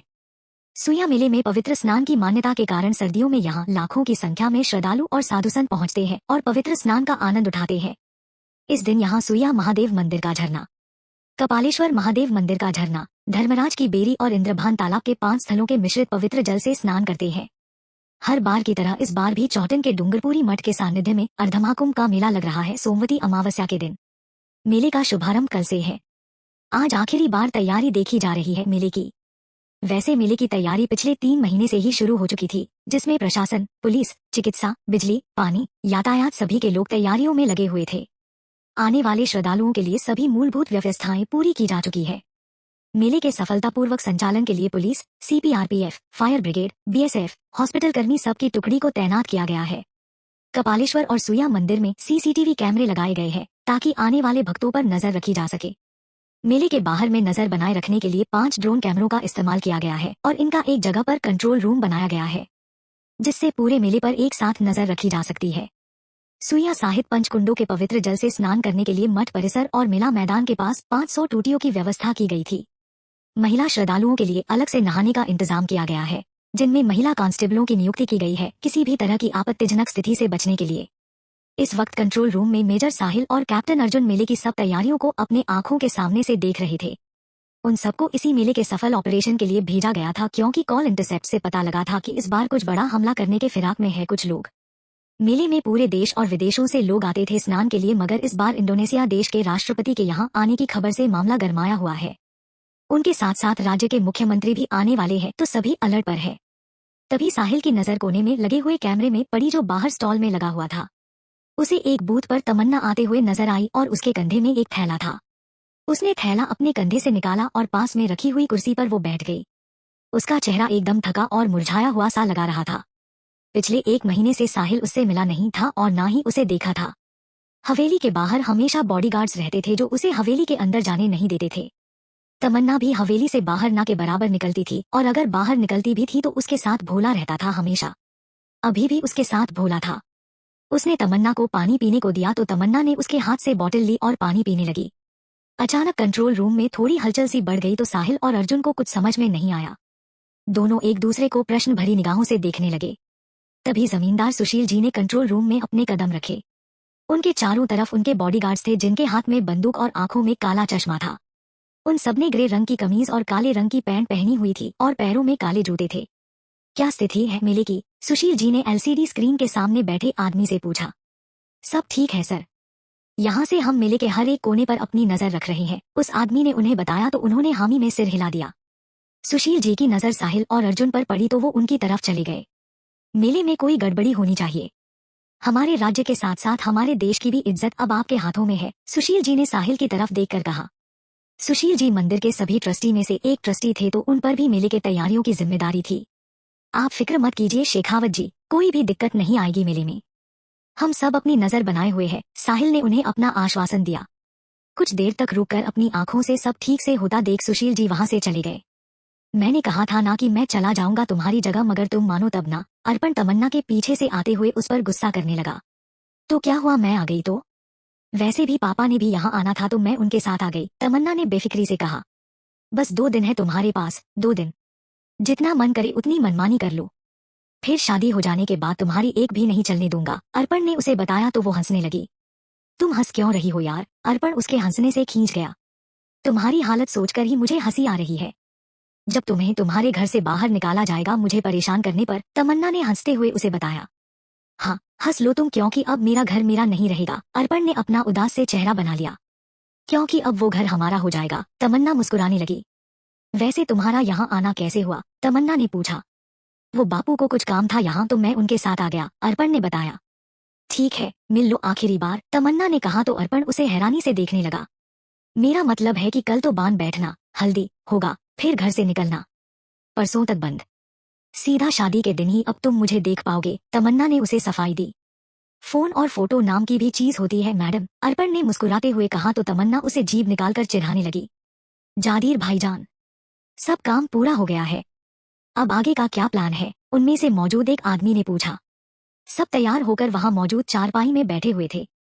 बस अब रात होने का इंतजार है, तब अपना खेल शुरू करेंगे। उसने तिरछी मुस्कुराहट के साथ उन सबको देखते हुए कहा तो बाकी भी उसकी बातों का मतलब समझकर मुस्कुराने लगे। चैप्टर 39। सुरक्षा की व्यवस्था बहुत ही चाकचौबंद है मेले में। हर तरफ सेना के जवान लगे हुए हैं और ड्रोन कैमरे से भी निगरानी रखी जा रही है। वहां उसने हकीम को वहां का पूरा हाल सुनाया तो सुनकर उनके चेहरे पर रहस्यमयी मुस्कुराहट आ गई। जब तक सफर में कांटे ना हो तो इंतकाम का मजा ही नहीं आता है। उनके चेहरे पर अभी भी मुस्कुराहट थी। वो अपना काम कैसे करेंगे? उसने अपनी शंका जाहिर की। जागीर सब संभाल लेगा, बस तुम्हें उन सबको वहां तक पहुंचाना है। उसने उसे उसका काम बताया। वो मैं कर दूंगा, बेफिक्र रहो हकीम, उसने भरोसा दिलाया। तुम्हारा वो खास आदमी कैसा है? कुछ मालूम चला? हकीम ने कुछ सोचते हुए पूछा। नहीं, कुछ खास मालूम नहीं चला, मगर तुमने मुझे जैसा कहा था मैं ठीक वैसा ही कर रहा हूँ उसके साथ, उसने उन्हें बताया। तुम उसका इस्तेमाल क्यों नहीं करते? अब तो समय भी नहीं है पार्टी होने के लिए, उन्होंने उससे पूछा। मैंने उसे खास मौके के लिए संभाल कर रखा है। आखिर हर पत्ते पहले ही नहीं दिखाते सबको, अगर जीत हासिल करनी है तो, उसने अपना नजरिया बताया। बहुत खूब, क्या उम्दा सोच है तुम्हारी, उन्होंने उसकी तारीफ की। बस आज की रात बाकी है, हम सबके बदले के इंतकाम के लिए। कल तो पार्टी में धमाका होगा और वो भी जोरदार, उसने उन्हें बताया। बेशक, धमाके की आवाज यहाँ तक आनी चाहिए जिससे रूह को सुकून मिले हम सबकी, हकीम ने अपने दिल की बात करी। बिल्कुल ऐसा ही होगा हकीम, उसने जवाब दिया। अब मैं रखता हूँ, मुझे जागीर से भी बात करनी है कुछ, कहकर उन्होंने अपना फोन रख दिया तो वो वापस से अपने काम पर लग गया। ये लोग कौन से खास आदमी की बात कर रहे हैं? अर्जुन ने दोनों की बात को सुनते हुए साहिल से पूछा। साहिल अपने ही ख्यालों में गुम था। वो कुछ गहरा सोच रहा था। साहिल, मैं तुमसे बात कर रहा हूँ, अर्जुन ने थोड़ा जोर से बोलकर उसका ध्यान अपनी तरफ खींचना चाहा। तुम कुछ कह रहे थे? साहिल ने उसकी तरफ देखते हुए पूछा। मैं कह रहा था कि ये हकीम और दूसरा आदमी किस खास आदमी के बारे में बात कर रहे थे। आखिर कौन हो सकता है वो? अर्जुन ने अपनी बात कही। कोई भी हो सकता है वो खास आदमी, जिस पर हमें कम से कम शक हो, क्योंकि ऐसे लोग ज्यादातर अपनी पहचान को गुप्त ही रखना पसंद करते हैं और पर्दे के पीछे ही रहते हैं। साहिल ने उसकी तरफ देखते हुए कहा। तुम्हारा इस तरह से ऑपरेशन में ध्यान देता देखकर मुझे कितना अच्छा लग रहा है, मैं बता नहीं सकता। ऐसा लग रहा है जैसे पुराने वाला साहिल वापस आ गया हो। अर्जुन ने अपने दिल की बात बताई मगर साहिल ने कुछ नहीं कहा। आज की रात बहुत लंबी होने वाली है हम सबके लिए, साहिल ने खिड़की के पास जाकर बाहर आसमान में देखते हुए कहा। थाम लोग यही हमारा इंतजार करो, तब तक मैं उनसे बात करके आता हूँ, मुखिया तेज सिंह ने उन सबसे कहा और वो अंदर की तरफ चले गए। वो लोग बाहर खड़े उनका इंतजार करने लगे। देखने में तो वो सब सीधा ही खड़े लग रहे थे और अपनी दुनिया में गुम थे, मगर उनकी बाज जैसी नजरें पूरी जगह का मुआयना कर रही थी। चलो थाम, सबका काम तो हो गया से, मैं थाम सबने जगह दिखा देता हूँ। तेज सिंह उन सबको अपने साथ लेकर आगे चला गया। परेशान होकर वो अपने बेड पर अब बैठ गई। ना जाने क्यों उसे आज नींद ही नहीं आ रही थी। पहले वो सीधा लेटी और फिर उल्टा, मगर नींद ही नहीं आई उसे। आखिरकार वो उठकर बैठ ही गई। खिड़की में मौजूद वहां के पर्दे हिल रहे थे तो तमन्ना उठकर खिड़की के पास चली गई। अब वातावरण में मंद मंद ठंडी हवा चलने लगी थी। उसके चेहरे पर हवा पड़ रही थी तो उसे सुकून मिल रहा था। उसकी नींद का कारण शायद उसका ज्यादा सोचना भी था। जब तक मन ना शांत रहे तो नींद कहाँ से आती है? हर लड़की की जिंदगी में ऐसे पल आते हैं जिसकी शादी होने वाली होती है। शादी के बाद सब कुछ तो बदल जाता है, घर, परिवार, खान पान, आते और ना जाने क्या क्या। तमन्ना भी अभी उन्हीं पलों से गुजर रही थी। 3 दिन बाद उसकी शादी होने वाली थी, 20 तारीख को। कल सुइया मिला है और उसके अगले दिन से शादी की रस्में शुरू। फिर अर्पण के साथ उसके घर। इस हवेली से मेरा नाता टूट जाएगा, बस साथ जाएगी तो इससे जुड़ी मेरी यादें, तमन्ना ने सोचते हुए गहरी सांस छोड़ी। वैसे मैं क्यों उदास हूँ? ज्यादा दूर थोड़ी ना हूँ अपने घर से। जब भी याद आएगी तो तुरंत अर्पण को साथ लेकर हवेली आ जाऊंगी, तमन्ना सोचते हुए मुस्कुराने लगी। अचानक मंद मंद चलने वाली हवा थोड़ी तेज सी होने लगी, जिससे तमन्ना को ठंड का एहसास होने लगा। उसने खिड़की को अच्छे से बंद किया और उसे पर्दे से ढक दिया। अब सो जाती हूँ, सुबह जल्दी भी उठना है मेले के लिए, सोचकर तमन्ना अपने बेड की तरफ चल दी। वो सब अब एक कमरे में मौजूद थे। कमरे का माहौल बहुत गमगीन था। जागीर एक टेबल के सामने कुर्सी पर बैठा हुआ था और उसके सामने टेबल पर लैपटॉप था। लैपटॉप में पूरे मेले की स्थिति को देखा जा सकता था। वो पांचों उसे गौर से देख रहे थे, जैसे वो अभी उन सबको कोई जादू दिखाएगा। जागीर भाईजान, सुरक्षा बहुत सख्त है मेले की, हम कैसे अपना काम पूरा करेंगे? उनमें से एक शख्स ने सवाल किया। वो साफ सुरक्षा व्यवस्था को देख चुका था अपनी आंखों से, जो कि बहुत सख्त थी। बाहर जिनके साथ खुदा हो उनके किए कोई भी काम मुश्किल नहीं होता करीम, तुम बस देखते जाओ मेरे हाथों का कमाल, उसने अपने होठों पर शैतानी मुस्कुराहट बिखेरी और लैपटॉप पर कुछ करने के लिए उसने अपने हाथ बढ़ा दिए। इससे पहले कि वो कुछ करता मेले में कुछ भी दिखना बंद हो गया लैपटॉप से, क्योंकि मेले में धूल भरी आंधी चलने लगी थी जोरों से, जिससे मेले में लगाए गए कैमरों ने काम करना बंद कर दिया था और कुछ भी साफ नजर नहीं आ रहा था सिवाय धुंधलापन के। मैंने कहा था ना करीम कि जिनके साथ खुदा हो उनके लिए कोई भी काम मुश्किल नहीं होता। देखो, खुदा ने हम सबके लिए रास्ता बना दिया और हमें कुछ करना भी नहीं पड़ा। उसने उन सबकी तरफ देखते हुए कहा तो सबने उसकी बात पर हामी भरी। चलो फिर अपना काम पूरा करके हम खुदा का शुक्रिया अदा करते हैं, उनकी रहमत का जो उन्होंने हमारे पर बख्शी है। उसने सबको चलने का इशारा किया। सबने अपने पीठ पर काले पिट्ठू बैग टांगे और बाहर की तरफ निकल पड़े। चैप्टर 40। पक्षियों के चहचहाने की आवाज से उसकी नींद खुली। रात को कब सोचते सोचते उसे नींद आ गई पता ही नहीं चला। जैसे ही उसे कुछ याद आया वो खिड़की की तरफ भागी। जब रात को आंधी चल रही थी तब वो उठी हुई थी। उसने खिड़की खोली और बाहर का नजारा देखा। बाहर एकदम शांत और सुंदर लग रहा था, जैसे कि रात को कुछ हुआ ही ना हो। आज की सुबह ना जाने क्यों एक नयापन से लेकर आई थी, जिसे देखने पर आंखों में एक ताजगी से महसूस हो रही थी। अचानक से तमन्ना की आंखों के सामने अंधेरा छा गया और उसने सहारे के लिए खिड़की को पकड़ लिया। कुछ देर वैसे ही खड़े रहने के बाद वो अपने बेड की तरफ आ गई। उसने टेबल से पानी लिया और उसे पीने लगी। बेड में बैठकर उसने खुद को रिलैक्स किया और फिर नहाने चली गई। आज कहाँ है सब? हवेली में कोई भी नहीं दिख रहा। जब तमन्ना नहाकर और तैयार होकर अपने कमरे से नीचे आई तो उसे कोई भी नहीं दिखा। पापा, कहाँ है आप? तमन्ना ने उन्हें आवाज लगाई मगर कोई जवाब नहीं आया। भोला, क्या तुम हो हवेली में? उसने उसे भी आवाज लगाई मगर कोई नहीं आया। आज कहाँ चले गए सब? सोचते हुए तमन्ना हर एक कमरे को देखने लगी। कुछ कमरों में ताला लगा हुआ था जिनका इस्तेमाल नहीं होता था। वैसे ही एक कमरे से तमन्ना गुजर रही थी तो उसे कुछ आवाज सुनाई दी। मगर ये कमरा तो बंद है। बाहर से अपना वहम सोचकर वो आगे जाने लगी मगर फिर से उसे वही आवाज सुनाई दी जैसे कोई बात कर रहा हो। उसने कमरे को बाहर से अच्छे से देखा। दरवाजे पर ताला लगा हुआ था। अंदर जाने के लिए ताला तोड़ना पड़ेगा मगर उसके पास चाबी भी तो नहीं है। कुछ सोचते हुए वो हवेली से बाहर आ गई और लॉन की तरफ जाने लगी। उस कमरे की दूसरी दीवार लॉन की तरफ थी। शायद वहां से कोई रास्ता मिल जाए। वो उसी कमरे के दूसरी दीवार की तरफ गई। खुशकिस्मती से वहां खिड़की मौजूद थी। वो जल्दी से उस खिड़की के पास गई और उसे खोलने लगी। खिड़की एक बार में ही खुल गई जैसे उसका इस्तेमाल हर रोज होता हो। तमन्ना ने अंदर झांककर देखा तो कोई भी नजर नहीं आया। फिर ये आवाजें कहाँ से आ रही थी? लगता है आजकल मुझे कुछ ज्यादा ही आवाजें सुनाई देने लगी है। उसने अपने हाथ से सिर में मारा और पीछे पलटने लगी। तभी उसे अपने पीछे किसी के होने का आभास हुआ। इससे पहले कि वो पीछे पलटी किसी ने उसके सिर पर जोर से वार कर दिया। जोर से उसके सिर पर कुछ मारने की वजह से उसकी आंखों के सामने अंधेरा छा गया और उसे कुछ भी दिखना बंद हो गया सिवाय धुंधलापन के। अब तक वो पीछे मुड़ चुकी थी। उसकी आंखों के सामने एक आकृति नजर आ रही थी मगर वो साफ नहीं थी। तभी उसे किसी के कुछ बोलने की आवाज सुनाई दी मगर वो कुछ समझ नहीं पा रही थी। आवाज? ये आवाज मुझे जानी पहचानी सी क्यों लग रही है? किसकी आवाज है ये? साहिल? नहीं, नहीं साहिल नहीं तो फिर किसकी है?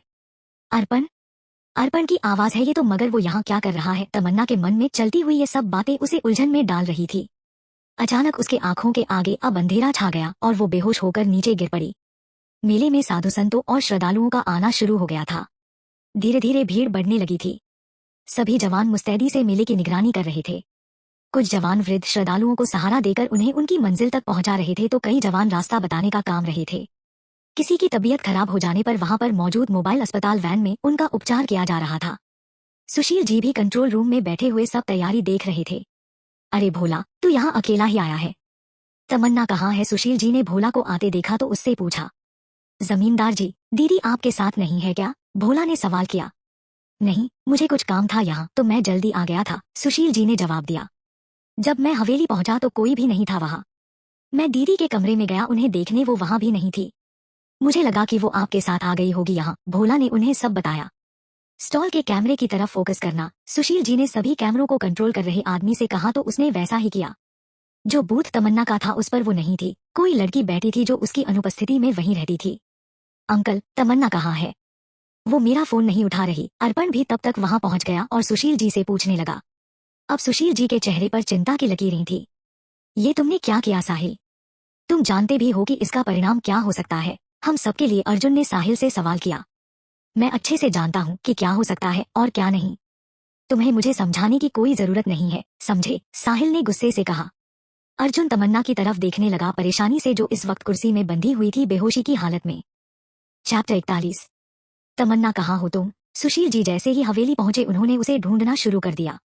भोला और अर्पण भी ठीक वैसा ही करने लगे, मगर उनको कहीं भी तमन्ना नहीं मिली। मुझे ये मिला है जो कि तमन्ना का ही है। बाहर लॉन में पड़ा हुआ था। अर्पण ने सुशील जी को एक काला धागा दिखाया जिसमें तमन्ना लिखा हुआ था। आखिर कहाँ जा सकती है वो? अर्पण सोचने लगा। भोला, तुम एक करो, फिर से मेले में जाओ और तमन्ना को ढूंढो। कहीं वो हमारे पीछे से मेले में ना चली गई हो स्टॉल पर। सुशील जी ने कुछ सोचते हुए भोला से कहा। अर्पण, तुम जरा फैक्ट्री में जाकर देखो, क्या पता किसी काम से वो वहां चली गई हो। उन्होंने अर्पण से कहा तो अर्पण और भोला उनकी बात मानकर वहां से जाने लगे। किसी को कहीं जाने की जरूरत नहीं है, जो जहां है वहीं रहो। साहिल और अर्जुन हवेली के आगे के रास्ते से अंदर आ गए। साहिल अंदर आ गया मगर अर्जुन दरवाजे के तरफ ही खड़ा रहा। तमन्ना कहीं नहीं मिल रही है मेजर, मुझे बहुत चिंता हो रही है उसकी। हमें ढूंढना है उसे। सुशील जी के माथे पर परेशानी के भाव थे। आप भी तो मेले में जा सकते हैं ना, उसे ढूंढने मेले में, तो फिर भोला को भेजने की क्या जरूरत? साहिल ने उनसे कहा। हाँ, जा सकता हूँ, मगर कहीं मेरे पीछे से तमन्ना हवेली पर आ गई तो? किसी को हवेली में भी तो रुकना पड़ेगा ना, सुशील जी ने कहा। मैं रुक जाता हूँ, आप चले जाए मेले में, साहिल ने उनसे कहा तो वो चुप रहे और गुस्से से उसने देखने लगे। ये क्या सलीका है मेजर? सुशील जी की आंखों में गुस्सा उतर आया। मैंने तो अभी कुछ भी नहीं किया शेखावत जी, फिर आप क्यों बेवजह मुझ पर गुस्सा कर रहे हैं? साहिल ने उनकी आंखों में देखा तो वो चुप रहे, मगर कुछ ही समय बाद वो जोर जोर से हंसने लगे। मेजर, तुम्हें क्या लगता है कि तुम मुझे इधर नजरबंद करके रखोगे तो सब सुरक्षित रहेंगे मेले में? उन्होंने अपनी दोनों आंखों की आईब्रो को पूछने के अंदाज में उठाया तो साहिल के होठों पर मुस्कुराहट आ गई। जितना मुस्कुराना है तुम मुस्कुरा लो मेजर, क्योंकि थोड़ी देर बाद ही तुम्हारी ये मुस्कुराहट मातम में बदल जाएगी, जब तुम अपने देश के लोगों की दर्द से भरी हुई चीखें सुनोगे। सुशील जी का चेहरा अब बिल्कुल बदल चुका था। जिसमें पहले कभी सहनशीलता और बड़प्पन रहता था, उसमें अब मक्कारी और शैतानपन झलक रहा था। साहिल, रंधावा के होते हुए मेरे देश का कोई भी बुरा नहीं कर सकता। जब तक मेरे शरीर में एक बूंद भी खून है, तुम जैसे देशद्रोहियों को सबक सिखा कर रहूंगा। मिस्टर सुशील शेखावत उर्फ मक्कार सिंह, साहिल ने गुस्से से भरे लफ्जों में कहा। तुम बातें बहुत अच्छी करते हो मेजर, बिल्कुल किसी फिल्म के हीरो की तरह, मगर अब इसका क्या फायदा? मेरा एक इशारा और इस वक्त मेले में जितने भी लोग मौजूद हैं, सबके चीथड़े मिलेंगे पल भर में, और वो भी तुम्हारी आंखों के सामने, सुशील उर्फ मक्कार सिंह ने कहा। चाहो तो कोशिश करके देख लो। साहिल मुस्कुराने लगा। सुशील जी ने अपनी जेब से फोन निकाला और किसी को कॉल करने लगे, मगर शायद फोन उठाया नहीं किसी ने। क्या हुआ मक्कार सिंह, फोन नहीं उठाया किसी ने? एक बार फिर से कोशिश करके देख लो, साहिल ने व्यंग्य कसा। एक बार फिर से मक्कार सिंह कॉल करने लगा, मगर घंटी जाती रही, किसी ने उठाया नहीं। अब मक्कार सिंह झुंझला गया और गुस्से में उसने अपनी जेब से पिस्तौल निकाल ली, जिसे उसने साहिल की तरफ तान दी। हमारा फुल प्रूफ प्लान ऐसे ही फेल नहीं हो सकता। मक्कार सिंह ने झुंझलाते हुए साहिल की तरफ देखा तो बदले में साहिल बस मुस्कुरा दिया।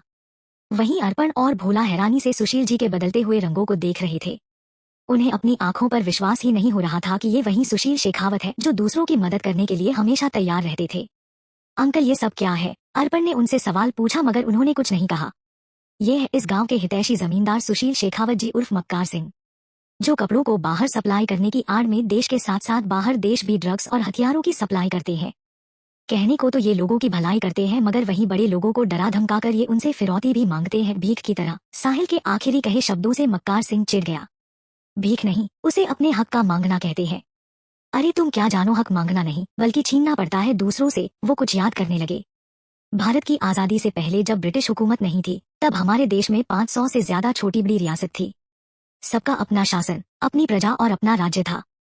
रियासत की बागडोर राजा के हाथ में रहती थी और उसे हर तरह के फैसले लेने के लिए आजादी थी। मगर ब्रिटिशों के आने बाद सब रियासतों की एक एक करके संधि कर दी गई। संधि का मकसद था कि राज तो राजा ही करेगा अपनी रियासत में और कानून भी उसी का चलेगा, मगर आर्थिक मामले की बागडोर ब्रिटिश हुकूमत के पास रहेगी। बदले में ब्रिटिश सरकार ने उन्हें अपना खर्चा चलाने के उनके रुतबे के मुताबिक उन्हें खर्चा देना शुरू कर दिया।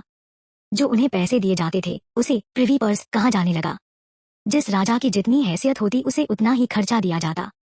सबने सोचा कि चलो कम से कम हमारे पास अपना मान सम्मान राजकाज तो रहेगा और खर्चे के लिए पैसे भी मिलेंगे, तो किसी को कोई आपत्ति नहीं हुई।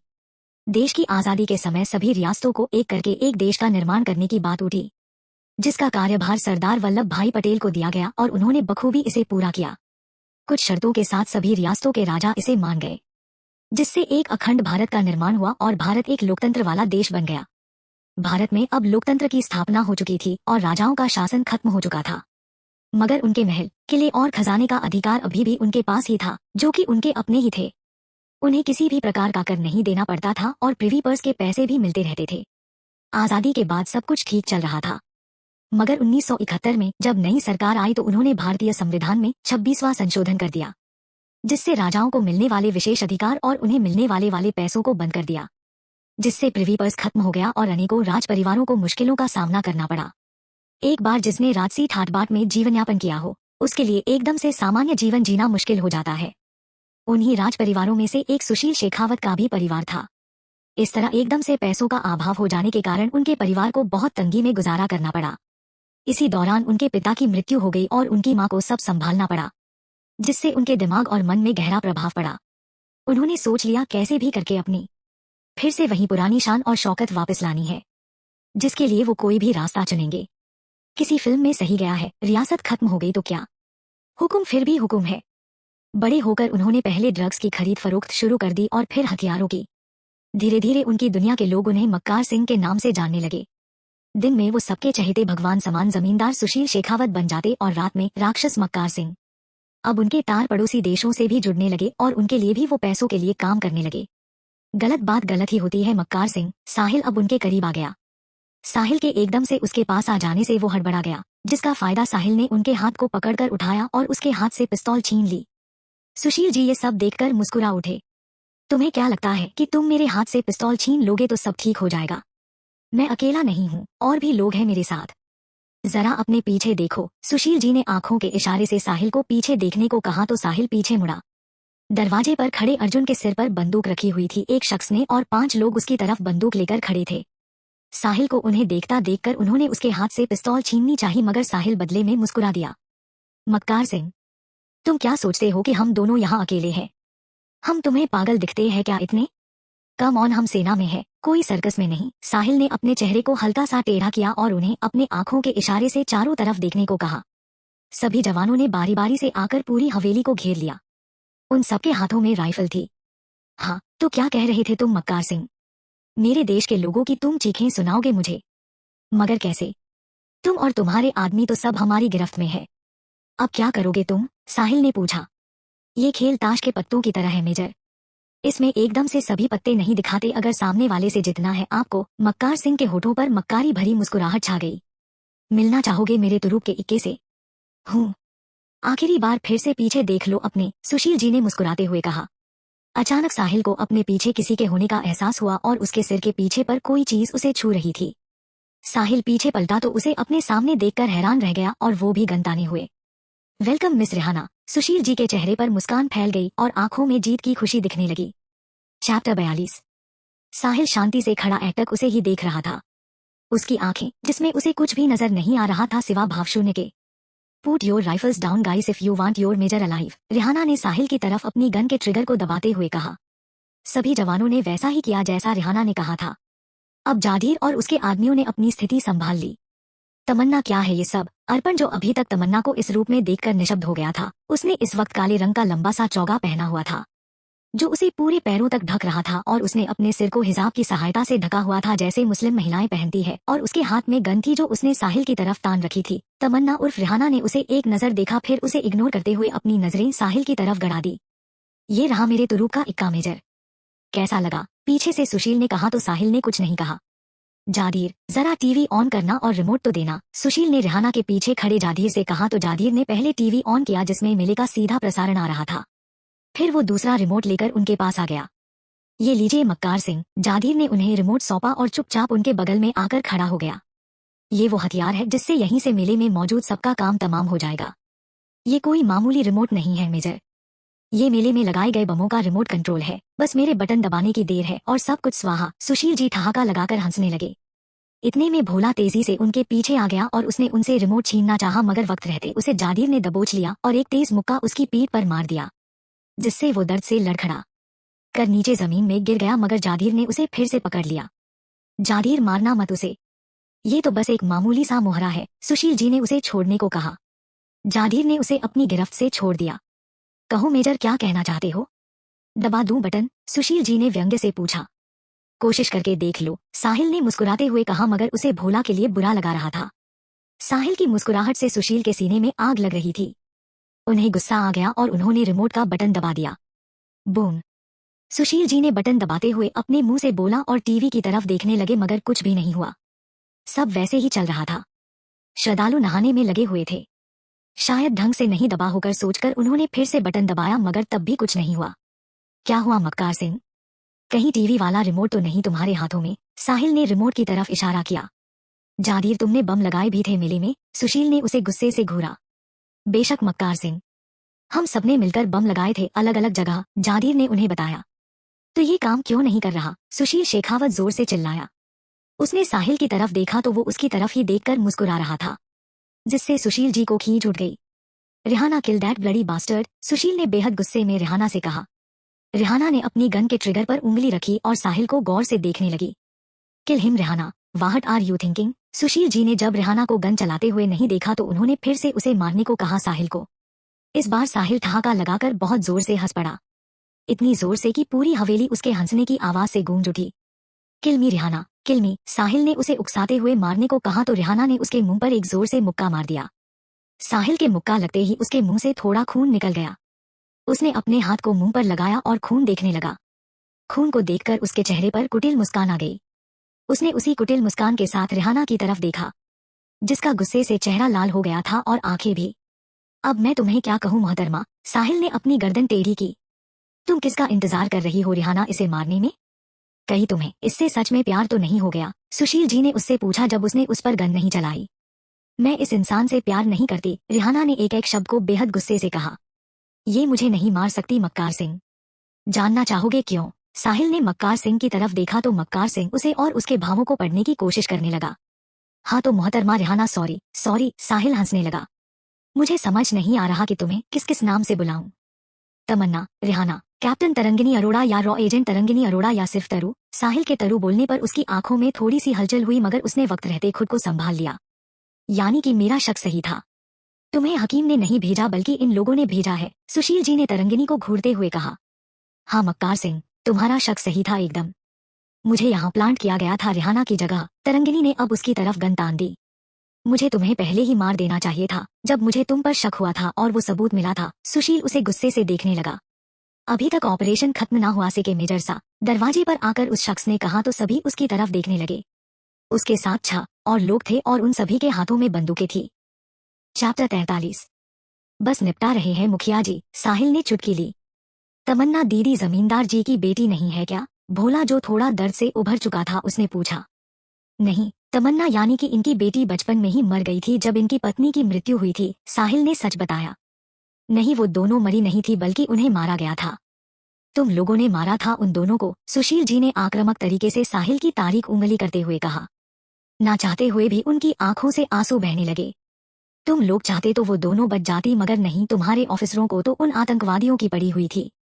वो उन्हें देना ही नहीं चाहते थे उनके बदले में, जिससे उन्होंने उन दोनों को गोली चलाकर मार दिया। वो दोनों तो यहाँ से घूमने गए थे मगर वापस उन दोनों की लाश आई। सारा वाकया सुशील जी के आंखों के सामने घूम गया। तुम्हारी बेटी जिंदा थी उस समय मक्कार सिंह, साहिल ने उससे कहा तो वो उसकी तरफ देखने लग गया। सही कह रहा हूं मैं, उन्होंने सिर्फ तुम्हारी पत्नी को मारा था, बेटी को नहीं।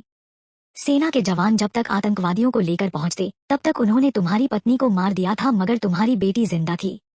वायदे के मुताबिक जब उन आतंकवादियों को उन्हें देना था और तुम्हारी बेटी ने इधर आना था जवानों के पास, मगर वो अपनी माँ को अकेला नहीं छोड़ना चाहती थी। वो उनसे ही लिपटी रही और हम तब तक आतंकवादी नहीं देना चाहते थे जब तक वो मासूम हमारे पास नहीं आ जाती। तमन्ना उनकी लाश से लिपटी रही और अलग नहीं हुई। ये बात उन्हें बर्दाश्त नहीं हुई और उन्होंने उस पर गोली चला दी, जिससे उसकी वही मौत हो गई, अपने माँ के सीने में। इधर से हमारे लोगों ने भी फायरिंग शुरू कर दी और आतंकवादियों को वापस से अपने कब्जे में ले लिया। इस तरह हम उस मासूम को नहीं बचा सके। साहिल ने जो केस स्टडी की थी वो सब उन्हें बता दिया। मगर मरी तो वो तुम लोगों की वजह से ही थी ना, सुशील जी ने उसकी कही बात को नकारते हुए कहा। शायद भगवान तुम्हें तुम्हारे कर्मों की सजा देना चाहता था, साहिल ने कहा। मेरे कर्म?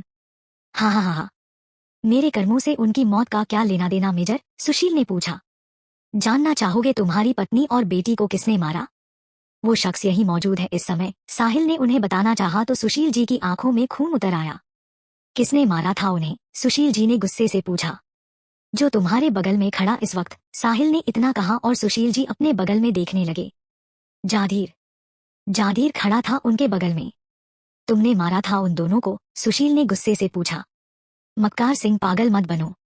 ये काफिर तुम्हें बहला फुसला रहा है। जागीर ने उसे अपने तरीके से समझाना चाहा। मारा था या नहीं? सुशील ने उसकी बात ना मानते हुए फिर से पूछा। हाँ, मारा था उन्हें। मैंने ही मारा था उन दोनों को। मुझे किसी भी हालत में अपना भाई और उसके साथी वापस चाहिए थे, मगर वो जिद्दी लड़की अपनी माँ को छोड़ना ही नहीं चाहती थी। उसकी मरी हुई लाश से चिपकी रही। तैश में आकर मैंने उस पर ताबड़तोड़ गोलियां चला दी, जागीर ने उस दिन को याद करते हुए बताया। जागीर की बात सुनकर सुशील जी आग बबूला हो उठे और उन्होंने उसका कॉलर पकड़ लिया।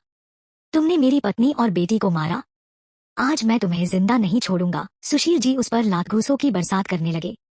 साहिल जल्दी से उन दोनों की तरफ गया और उसने उन दोनों को अलग किया। भगवान हमारे कर्मों की सजा इसी जन्म में देता है मक्कार सिंह। तुम्हारे गलत कामों की वजह से ना जाने कितने ही घर बर्बाद हुए होंगे, कितने बच्चे अनाथ हुए होंगे, कितने शहर तबाह हुए होंगे उन हथियारों और बमों के कारण। उन सबका कारण सिर्फ तुम थे और तुम्हारे कर्मों की सजा भुगती तुम्हारी पत्नी और बेटी ने। साहिल ने उसे सच का आईना दिखाया तो मक्कार सिंह चुप हो गया। बम स्क्वाड टीम हवेली के पीछे को जाकर एक कमरा है, वहां इन आतंकवादियों ने रहकर बम बनाए थे।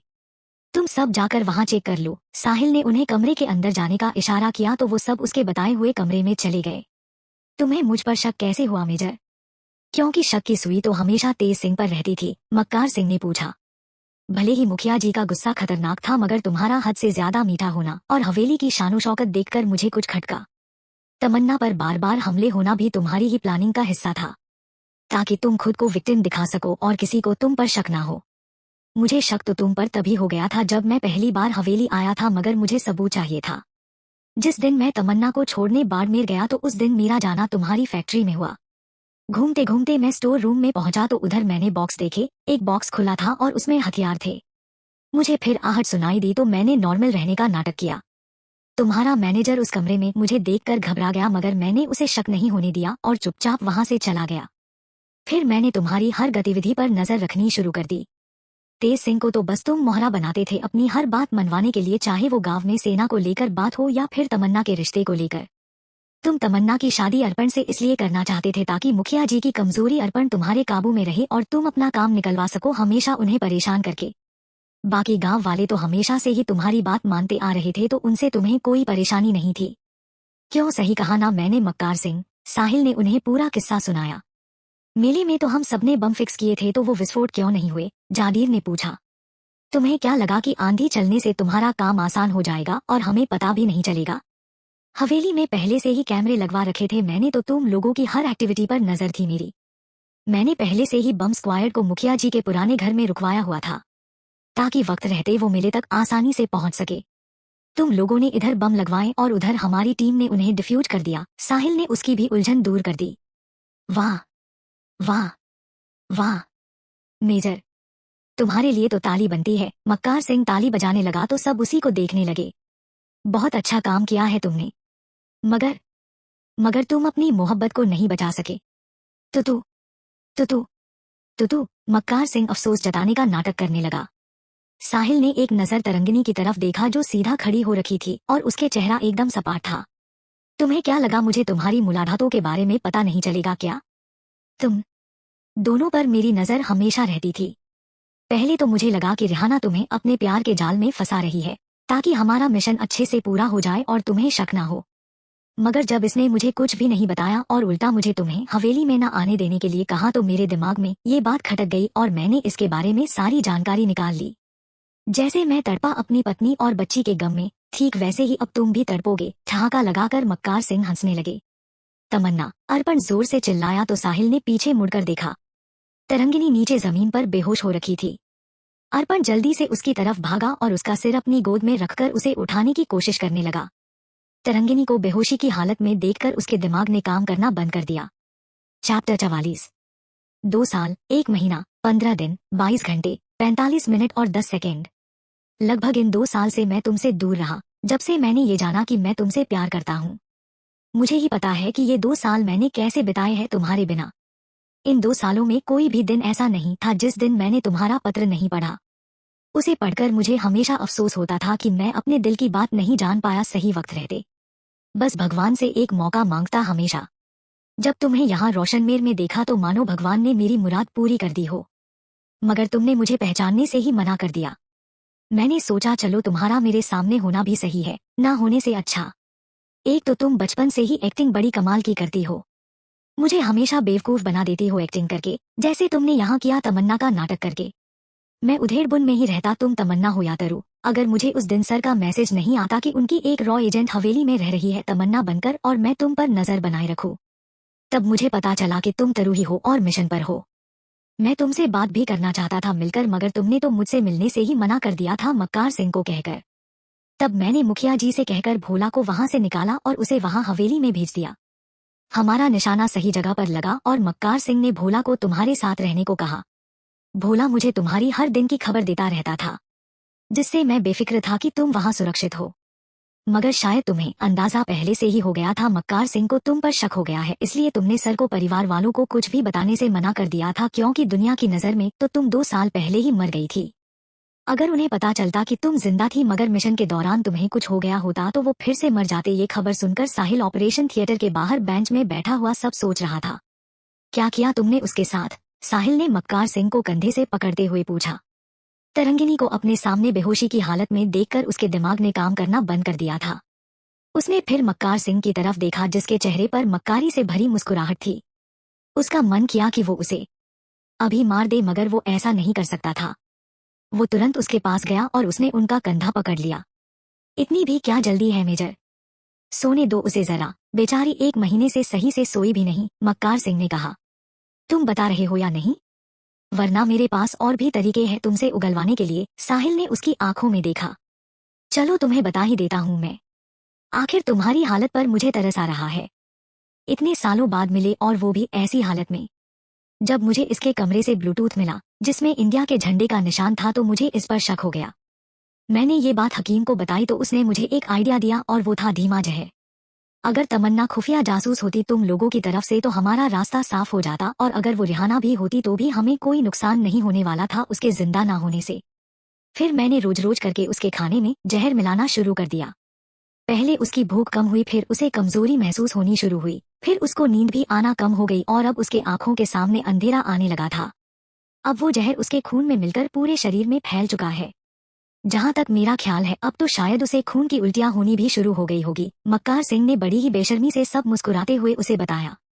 साहिल, तमन्ना के मुंह से खून निकल रहा है। अर्पण ने साहिल को बताया तो साहिल उनकी तरफ चला गया। तरंगिनी के होठों के कोनों से थोड़ा सा खून निकल रहा था। हमें इसे जल्दी से हॉस्पिटल ले जाना होगा। जब साहिल तरंगिनी को देखता रहा तो अर्पण ने चिंता से उसे कहा। तब वो दोनों उसे लेकर आर्मी हॉस्पिटल आ गए। डॉक्टर और नर्स उसे लेकर ऑपरेशन थिएटर की तरफ चले गए। उसे कुछ नहीं होगा, वो बहुत बहादुर लड़की है। अर्पण ने उसके कंधे पर अपना हाथ रखकर उसे दिलासा देने की कोशिश की तो साहिल बदले में मुस्कुरा दिया। जानता हूँ, बचपन से ही अपना हर दर्द अपनी मुस्कुराहट और शैतानियों से छुपा लेती है। कोई भी उसे देखकर ये नहीं बता सकता था कि ये लड़की भी दुखी है अंदर से। साहिल को अतीत में बीते हुए कुछ पल याद आ गए। हमेशा सबको हंसाने वाली आज इस हालत में है हॉस्पिटल में। कहीं ना कहीं उसकी इस हालत का जिम्मेदार मैं भी हूँ। उसे वो भी दिन याद आ गया जब उसने उससे शादी करने के लिए मना कर दिया था, जिस दिन शादी होने वाली थी। तभी डॉक्टर ऑपरेशन थिएटर से बाहर निकले तो साहिल और अर्पण उनके नजदीक पहुंच गए। डॉक्टर, कैसी है तरंगिनी की हालत? साहिल ने जल्दी से पूछा। अभी कुछ नहीं कह सकते मेजर, जहर उसके पूरे शरीर में फैल चुका था जब आप उसे यहाँ लाए थे। हमने अभी उसे इंजेक्शन लगाया है और ग्लूकोज चढ़ाया है ताकि उसके शरीर में पर्याप्त मात्रा में ग्लूकोज रहे। हमें अभी उसके कुछ टेस्ट करने पड़ेंगे, ब्लड के और ईसीजी, ताकि हमें पता चल सके कि उसकी बॉडी में कितना जहर है। फिर उसके अनुसार हम ट्रीटमेंट करेंगे उनकी। डॉक्टर ने उसे जो भी बात थी वो सब बता दी। एक्सक्यूज मी, मुझे ब्लड टेस्ट के लिए उसके सैंपल लेने हैं, कहकर डॉक्टर वहां से चली गई। साहिल डॉक्टर की बात सुनकर वापस से बेंच पर बैठ गया। मिस्टर साहिल, एक लड़की की आवाज साहिल के कानों में पड़ी। उसे अपनी नजरें उठाकर अपने सामने देखा तो एक लड़की खड़ी थी जो बेहद गुस्से में लग रही थी। साहिल को उसे देखकर एक पल के लिए हैरानी हुई, मगर फिर उसने खुद को कंट्रोल किया। मैंने तुम्हें तरु से दूर रहने को कहा था ना कि नहीं? देखो तुम्हारी वजह से क्या हालत हो गई है उस बेचारी लड़की की। वो लड़की उसके नजदीक आ गई और उसे सुनाने लगी। चैप्टर 45। तुम्हारा भी थैंक यू अर्पण कि तुमने तरंगिनी का ख्याल रखा। साहिल ने अर्पण का आभार जताया। वो दोनों इस वक्त हॉस्पिटल में ही थी। पिछले कुछ दिनों से वो दोनों ही बारी बारी से तरंगिनी के आसपास रहते थे। तरंगिनी के सब टेस्ट हो जाने के बाद से उसका चारकोल ट्रीटमेंट से जहर बाहर निकाला जा रहा था। सलोनी उसकी सहेली हमेशा उसके पास ही रहती। उसने साहिल को साफ शब्दों में कहा था कि वो तरंगिनी के आसपास भी ना भटके तो वो रूम के बाहर से ही तरु को देखता रहता था। साहिल की ड्यूटी थी और उसे इस ऑपरेशन को लेकर अपने सीनियर्स को भी रिपोर्ट देनी थी, तो उसे बाड़मेर जाना पड़ता था हर दूसरे दिन। जिस दिन साहिल नहीं आ पाता तो उस दिन अर्पण आ जाता तरंगिनी को देखने। आज साहिल को काम नहीं था तो वो आ गया हॉस्पिटल में, तो वहाँ पहले से ही अर्पण मौजूद था। वो दोनों अब बातें करने लगे थे। इसमें आभार जताने वाली कोई बात नहीं है साहिल। तमन्ना, मेरा मतलब कि तरंगिनी हम सबके लिए ही तो अपनी जान को जोखिम में डाल रही थी ना, तो इतना तो बनता है उसके लिए। जमींदार जी ने अपनी बेटी की मौत की बात सबसे छुपाई और उसकी जगह किसी और को तमन्ना बना दिया बचपन से। हमें कुछ समझ ही नहीं आया, मगर बाद में जब बापू को उनके कारनामों पर शक होने लगा और वो अपनी हर बात को मनवाने के लिए उन पर दबाव डालने लगे, तब बापू ने आप लोगों को खबर दी। जमींदार जी ने मुझे कहा था कि रिहाना आएगी मेरे पास तो मैं उसे अपने साथ रोशनमेर ले आऊं और सबको यही यकीन दिलाऊं कि वो तमन्ना है और हम दोनों बचपन से साथ रहे हैं, ताकि गांव में किसी को शक ना हो कि वो तमन्ना नहीं है और सबको लगे कि वो तमन्ना है उनकी बेटी, क्योंकि उन्होंने तो सबको यही बता रखा था कि उन्होंने उसे उसकी माँ के चले जाने के बाद से उसे बाहर पढ़ने भेज दिया, ताकि उसे यहाँ रहकर अपनी माँ की याद ना आए। तब आपके ऑफिसर्स ने तरंगिनी को रिहाना बनाकर मेरे पास कॉलेज में भेजा था। अर्पण ने उसे सब बता दिया। हम मक्कार सिंह ने सब बहुत सोच समझकर प्लानिंग के साथ किया था, ताकि उस पर कोई शक ना कर सके, और अगर शक भी हो तो मुखिया जी पर। साहिल ने कहा, वैसे तुम अंदर जाकर तरंगिनी को देख सकते हो, अभी सलोनी बाहर गई हुई है, तब तक मैं यहीं रुककर उसे देखता हूँ। अर्पण ने तरंगिनी से मिलने का सुझाव दिया। साहिल बैंच से उठा और तरंगिनी के कमरे में चला गया। तरंगिनी बेड में लेटी हुई थी और उसके हाथों में ड्रिप लगी हुई थी। हालांकि उसके शरीर से जहर निकाला जा चुका था, मगर पूरी तरह से नहीं। उसे अभी लिक्विड डाइट में रखा गया था और ज्यादा से ज्यादा पानी पीने को कहा गया था, ताकि जो थोड़ा बहुत जहर बचा है उसके शरीर में वो बाहर निकल जाए।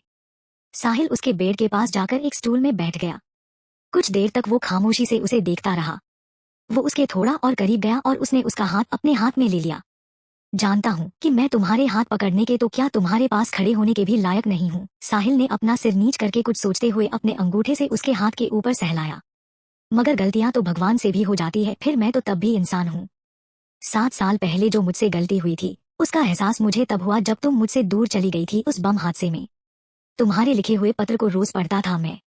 जितना उसे पढ़ता था ठीक उतना ही मुझे अपनी गलती का एहसास होता था। साहिल ने अपना पक्ष रखा।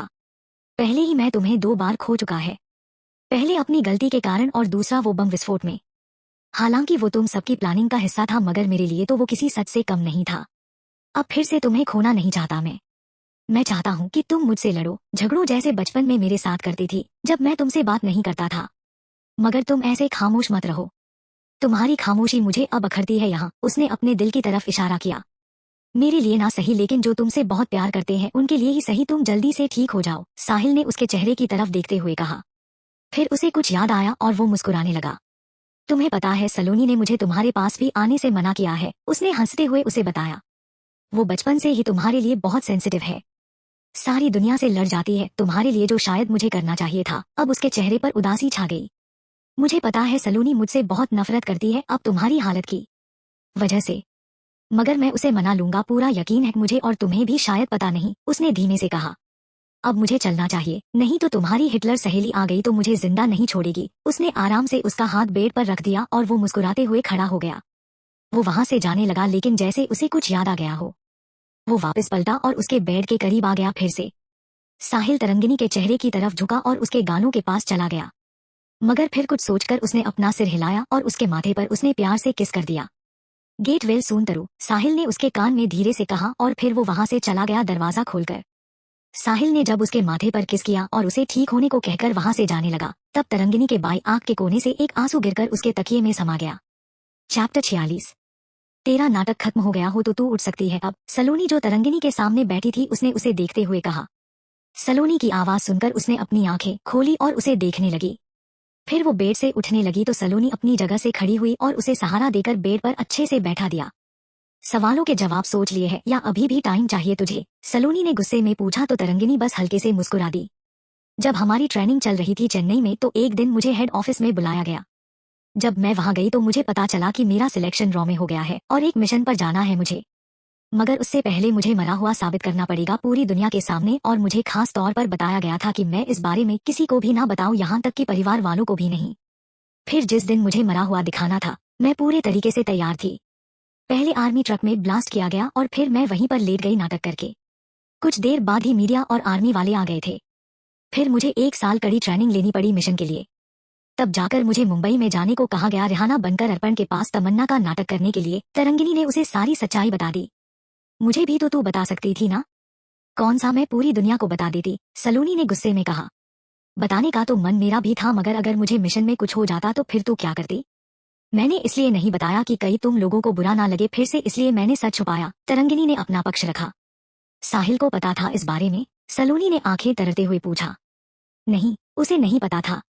उसने उस हमले में खुद मेरी लाश यानी कि मुझे आर्मी एम्बुलेंस में रखवाया था, जिसके कारण उसे भी यही लगा कि मैं मर चुकी हूँ। तरंगिनी को वो दिन याद आ गया जब उसने उस दिन साहिल को रोते हुए देखा था पहली बार। जब वो उस हमले वाली जगह पहुंचा था तो पागलों की तरह ना जाने क्या ढूंढ रहा था, और जब उसने उसकी लाश देखी थी तो वो फुट फुट कर रोने लगा था बच्चे की तरह। उसने पहली बार जिंदगी में साहिल को रोते हुए देखा था, वरना वो एक मजबूत और सख्त लड़का था। उसने खुद अपने हाथों से उसकी लाश को आर्मी एम्बुलेंस में रखवाया था। अच्छा हुआ कि उसे पता नहीं था। वो इसी लायक है, सलोनी बड़बड़ाने लगी। सलोनी, तरंगिनी ने उसे आंखें दिखाते हुए कहा। ऐसे क्या मुझे अपनी आंखें दिखा रही है?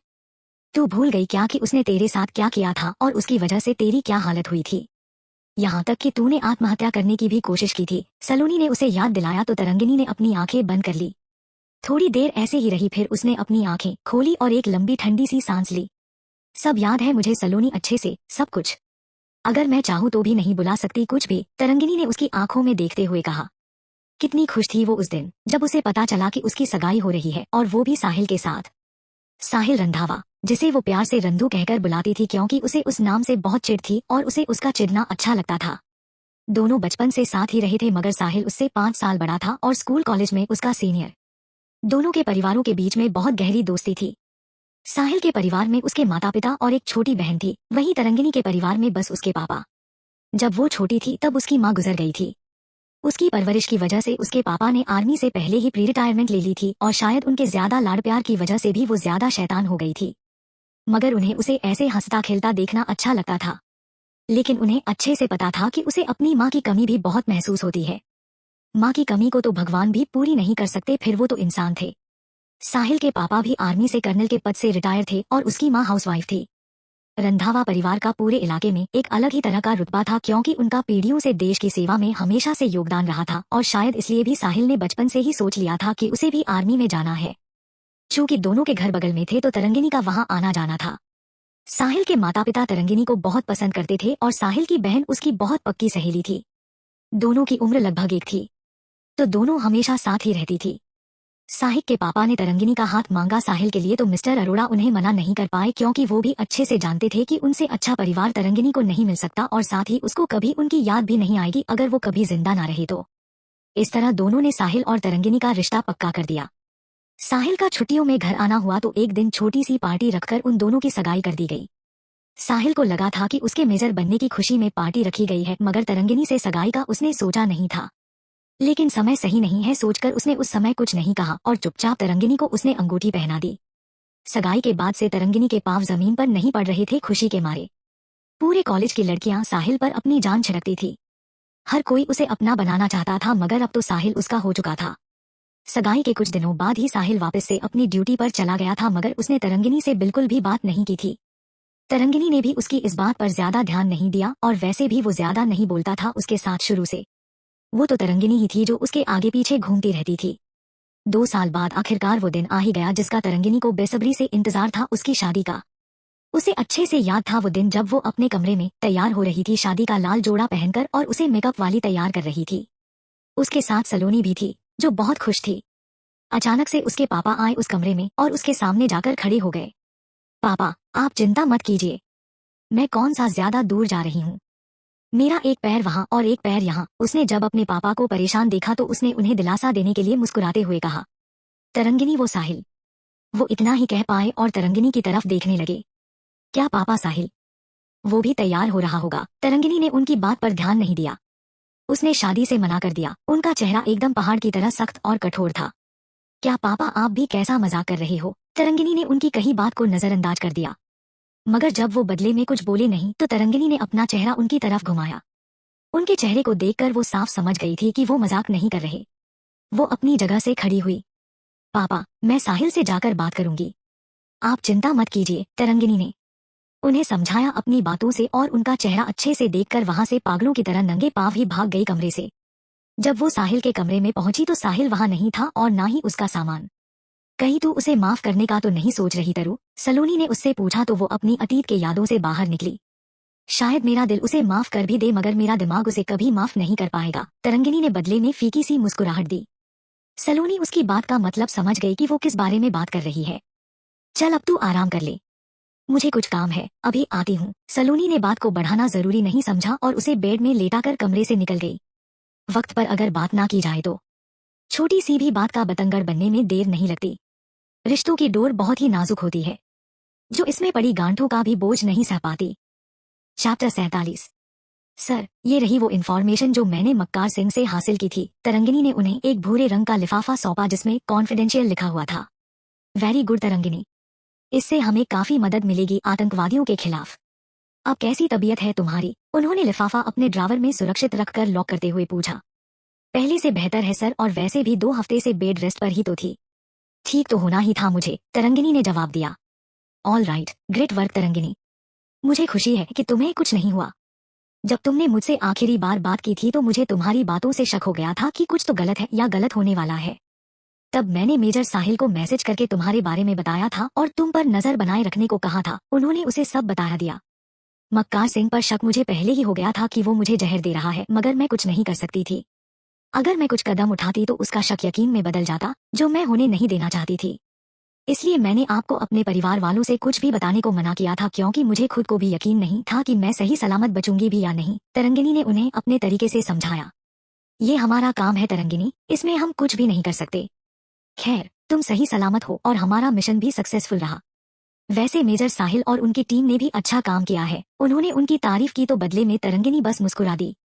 मिशन के सक्सेसफुल होने की खुशी में कल पार्टी है, तो तुम्हें कल जरूर आना है तरंगिनी। उन्होंने उसे इनवाइट किया पार्टी में आने के लिए। श्योर सर, जय हिंद। तरंगिनी ने उन्हें सैल्यूट किया और वहां से बाहर की तरफ निकल गई। जब वो ऑफिस से बाहर निकल रही थी तो उसे ऑफिस के बाहर साहिल खड़ा नजर आया। उसने उसे देखा जरूर, मगर उसे ऐसे इग्नोर करने लगी जैसे उसने उसे देखा ना हो।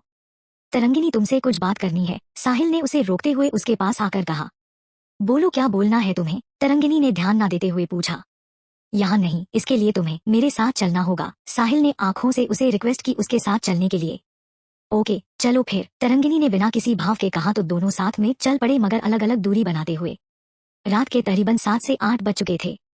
साहिल उसे रोशनमेर गांव के सरहद के पास ले आया जहां फेंसिंग तारें लगी हुई थी। यही वो जगह थी जहां से भारत और पाकिस्तान दोनों की सरहदें थी। पाकिस्तान के कब्जे वाले इलाके में एलईडी लाइट्स जली हुई थी।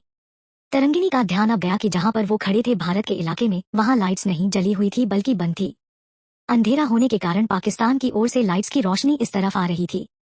बताओ, क्या बात करनी है तुम्हें? तरंगिनी ने उसकी तरफ ना देखते हुए पूछा। तुम्हारी तबीयत कैसी है? साहिल ने पूछा।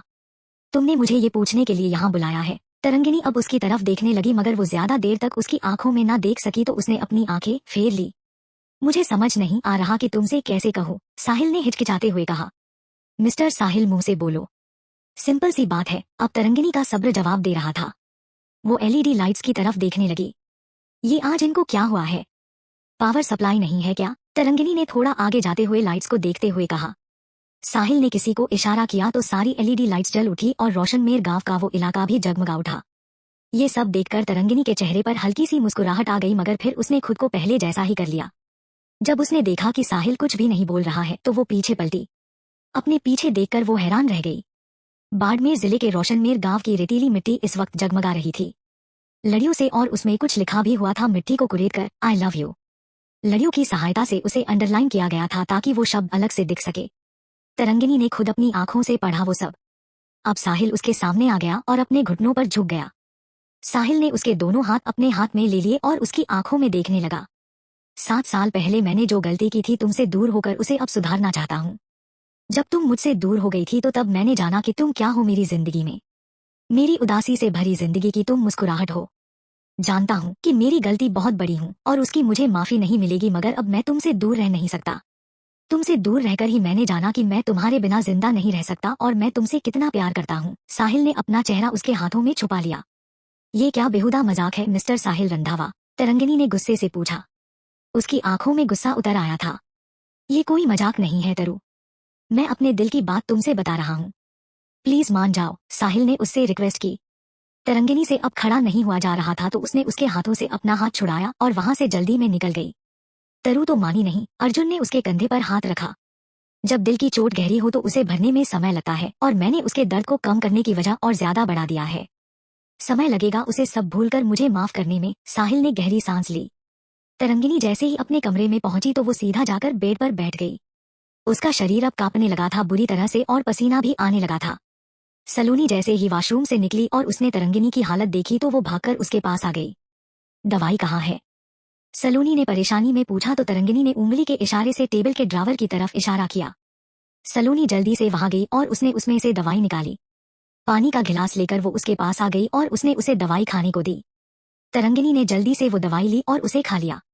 दवाई खाकर उसे थोड़ा आराम मिला। तेरी ऐसी हालत कैसी हुई? मुझे तो लगा था कि तू ठीक हो गई है, सलोनी ने पूछा तो तरंगिनी ने उसे जो भी हुआ था सब बता दिया। लगता है इतनी आसानी से ये साहिल तेरा पीछा नहीं छोड़ने वाला, सलोनी ने गुस्से में कहा। उसे पता था कि फिर से तरंगिनी को पैनिक अटैक आया है और वो भी साहिल की वजह से। तू मेरे साथ कल ही घर चल रही है, समझी? सलोनी ने उसे गुस्सा दिखाया तो वो चुप बैठी रही। कल तो नहीं जा सकती क्योंकि कल पार्टी है और मेरा उसमें जाना जरूरी है। परसों ही हम घर के लिए निकल जाएंगे सुबह सुबह। ठीक है, तरंगिनी ने उसे अपनी मजबूरी बताई तो उसने हाँ में अपना सिर हिला दिया। कल के लिए तेरी तैयारी हो गई पार्टी के लिए? अर्जुन ने साहिल से पूछा। बोलना ही तो है और कौन सा कुछ करना है, साहिल ने हल्के में लिया। तुझे लगता है वो तुझे माफ कर देगी? अर्जुन ने उसकी तरफ देखा। पता नहीं, मगर कोशिश करता रहूंगा जब तक कि वो मुझे माफ नहीं कर देगी, साहिल ने दृढ़ता के साथ कहा तो अर्जुन को खुशी हुई उसे रिलैक्स देखकर। अगर दर्द आंसू के रूप में बाहर ना निकले तो वो अंदर ही अंदर नासूर बन जाता है। चैप्टर 48। तरंगिनी इस वक्त गुजर रहे पेड़ पौधों को देख रही थी। जिंदगी भी बड़ी अजीब है, जब चलना चाहते हैं तो रुक जाती है और जब रुकना चाहते हैं तो तब चल पड़ती है। तरंगिनी के साथ भी बिल्कुल ऐसा ही हो रहा था। जब वह साहिल के पास रहना चाहती थी तो वो उससे दूर भागता था और अब जब साहिल उसके पास आना चाहता है तो वह उससे दूर जाना चाहती है। अभी भी तो वो उससे भाग ही रही थी जालंधर सिटी जंक्शन ट्रेन में बैठकर। वो और सलोनी दोनों जालंधर जा रहे थे अपने घर। साहिल से दूर रहने के लिए ही वो जालंधर अपने घर जा रही थी और वैसे भी उसे लगभग 3 साल हो गए थे घर से दूर रहते हुए। परिवार वालों से भी तो वो 3 साल से नहीं मिली थी, बस पासिंग डे परेड के दिन ही मिली थी सबसे। तरंगिनी को पिछले रात की पार्टी याद आ गई जब वो पार्टी में गई थी। पार्टी हेडक्वार्टर में ही मौजूद एक हॉल में थी। सभी सीनियर ऑफिसर्स वहां मौजूद थे और जो भी ऑपरेशन से रिलेटेड जवान थे सब पार्टी में थे। सभी ने फॉर्मल ड्रेस पहना हुआ था। तरंगिनी ने भी सफेद रंग की शर्ट और काले रंग का ट्राउजर पहना हुआ था। उसने बालों का हाई पोनीटेल और पैरों में काले रंग के जूते पहने हुए थे। तरंगिनी ने राहत की सांस ली जब उसने साहिल को कहीं भी नहीं देखा पार्टी में। किसी को ढूंढ रही हो? अर्जुन उसके पीछे से आया तो अचानक से वो थोड़ा सहम गई मगर उसने खुद को कंट्रोल कर लिया। रॉ एजेंट भी डरते हैं क्या? अर्जुन ने चुटकी ली। क्यों, रॉ एजेंट इंसान नहीं होते क्या कैप्टन अर्जुन? और वैसे भी अगर कोई भी पीछे से एकदम से आएगा तो थोड़ा डरना लाजमी है। ये इंसान के साथ साथ जानवर की भी प्रतिक्रिया है, तरंगिनी ने उसे जवाब दिया। हाँ, इंसान होते हैं सभी, एजेंट भी और जवान भी। मगर मिस तरंगिनी, गलतियां भी इंसान से ही होती है तो उन्हें भी अपनी गलती का एहसास होने पर माफ कर देना चाहिए, अर्जुन ने तरंगिनी को समझाया। तरंगिनी उसकी बातों से समझ गई कि वो साहिल की बात कर रहा है। माना कि गलतियां इंसान से ही होती है मगर उनसे भागना किसी भी परिस्थिति का सही हल नहीं होता कैप्टन अर्जुन। बातचीत से ही हमेशा समस्या का हल निकलता है। अगर आपकी इजाजत हो तो मैं अपने सर से मिलना चाहती हूँ, तरंगिनी ने बेहद शांत तरीके से उसे बातों बातों में उसका जवाब दे दिया और वो अपने सर को ढूंढने लगी। जब उसे उसके सर दिख गए तो वो उनकी तरफ चली गई। साहिल के लिए ये लड़की अब टेढ़ी खीर होने वाली है मगर टेढ़े इंसान के लिए टेढ़े ही लोग होने चाहिए। सही है, ये लड़की ही इसे सही रास्ते में लाएगी। कभी किसी की बात ना सुनने वाला साहिल रंधावा अब एक लड़की की बातें सुनेगा, अर्जुन मुस्कुराने लगा। ये लड़की यहाँ पर क्या कर रही है? संचित जो कि अपने साथी जवान के साथ खड़ा था, उसने जब तरंगिनी को देखा तो उससे पूछा। यही तो वो रॉ एजेंट है जो रिहाना का नाटक करके मक्कार सिंह के साथ थी हवेली में, उसके साथी जवान ने उसे सब बताया। संचित तरंगिनी को ध्यान से देख रहा था, उसे ऐसा लग रहा था जैसे उसने उसे कहीं देखा है। फिर उसे याद आया कि उसने उसे पासिंग डे परेड में देखा था चेन्नई में। मैं अभी आता हूँ, उसने अपने साथी जवान से कहा और बाहर की तरफ निकल गया। वो उस हॉल से थोड़ा दूर आ गया पार्क में। पहले उसने अपने चारों तरफ देखा और जब उसे तसल्ली हो गई कि आसपास कोई भी नहीं है, तब उसने अपने पैंट की जेब से एक छोटा सा फोन निकाला जो कीपैड फोन था। उसने एक नंबर मिलाया और फोन कान में लगा दिया। हेलो हकीम, तुम्हें एक बात बतानी है। मुझे उस रॉ एजेंट के बारे में पता चल गया है जो रिहाना बनकर तुम सबकी जानकारी ले रही थी, संचित ने उससे कुटिल मुस्कान के साथ कहा। उसके दिमाग में कुछ खतरनाक चल रहा था। मुझे फोटो और सारी जानकारी चाहिए उसकी, वो भी उसके परिवार के साथ। हकीम ने बहुत गुस्से से कहा क्योंकि तरंगिनी ने उनके बारे में बहुत जानकारी इकट्ठा कर ली थी। मिल जाएगी सब जानकारी तुम्हें, मगर काम होने से पहले थोड़े पैसे मिल जाते तो। संचित पीछे की तरफ मुड़ा देखने के लिए कि कोई आ तो नहीं रहा। तभी अचानक से उसके मुंह पर एक जोर का मुक्का पड़ा और वो दर्द से चिल्ला उठा, जिसकी वजह से उसका फोन नीचे जमीन में गिरकर टूट पड़ा। ये क्या बदतमीजी है, संचित ने अपने मुंह में हाथ रखते हुए कहा। जब उसने सामने देखा तो तरंगिनी अपने दोनों हाथों को बंद किए खड़ी थी और उसके साथ अर्जुन भी था। दोनों को देखकर उसकी घिघी बंद गई। उसके हलक से आवाज तक नहीं निकली। क्यों मिस्टर संचित, किससे बात कर रहे थे? मेरी जानकारी चाहिए क्या तुम्हें? तुम एक काम क्यों नहीं करते, मुझे डायरेक्ट ही उस इंसान से मिलवा दो, इससे तुम्हारा काम भी आसान हो जाएगा और तुम्हें पैसे भी मुंह मांगे मिल जाएंगे, तरंगिनी ने उससे आराम से कहा। वो तो मैं बस ऐसे ही, कहकर वो हंस पड़ा। उसकी हंसी देखकर तरंगिनी से कंट्रोल नहीं हुआ और उसने एक और मुक्का उसकी आंख की तरफ मारा। संचित इसके लिए तैयार नहीं था और वो फिर से चिल्ला उठा, नमकहराम, देशद्रोही, अपने देश के साथ गद्दारी करता है तू। यहाँ की जानकारी उन्हें भेजता है और वो भी पैसों के बदले में। थू, घिन आती है तुझ जैसे जवानों पर जो चंद पैसों के लिए अपने देश, अपने जमीर तक को बेच देते हैं। तुझ जैसे ही घटिया लोग अपनी माँ और बहन को भी बेच देते होंगे पैसों के खातिर, तरंगिनी ने आक्रामकता से कहा। ए माम बहन पर मत जाना, संचित ने एकदम से उसकी गर्दन पकड़ ली और उसकी गर्दन को जोर से दबाने लगा।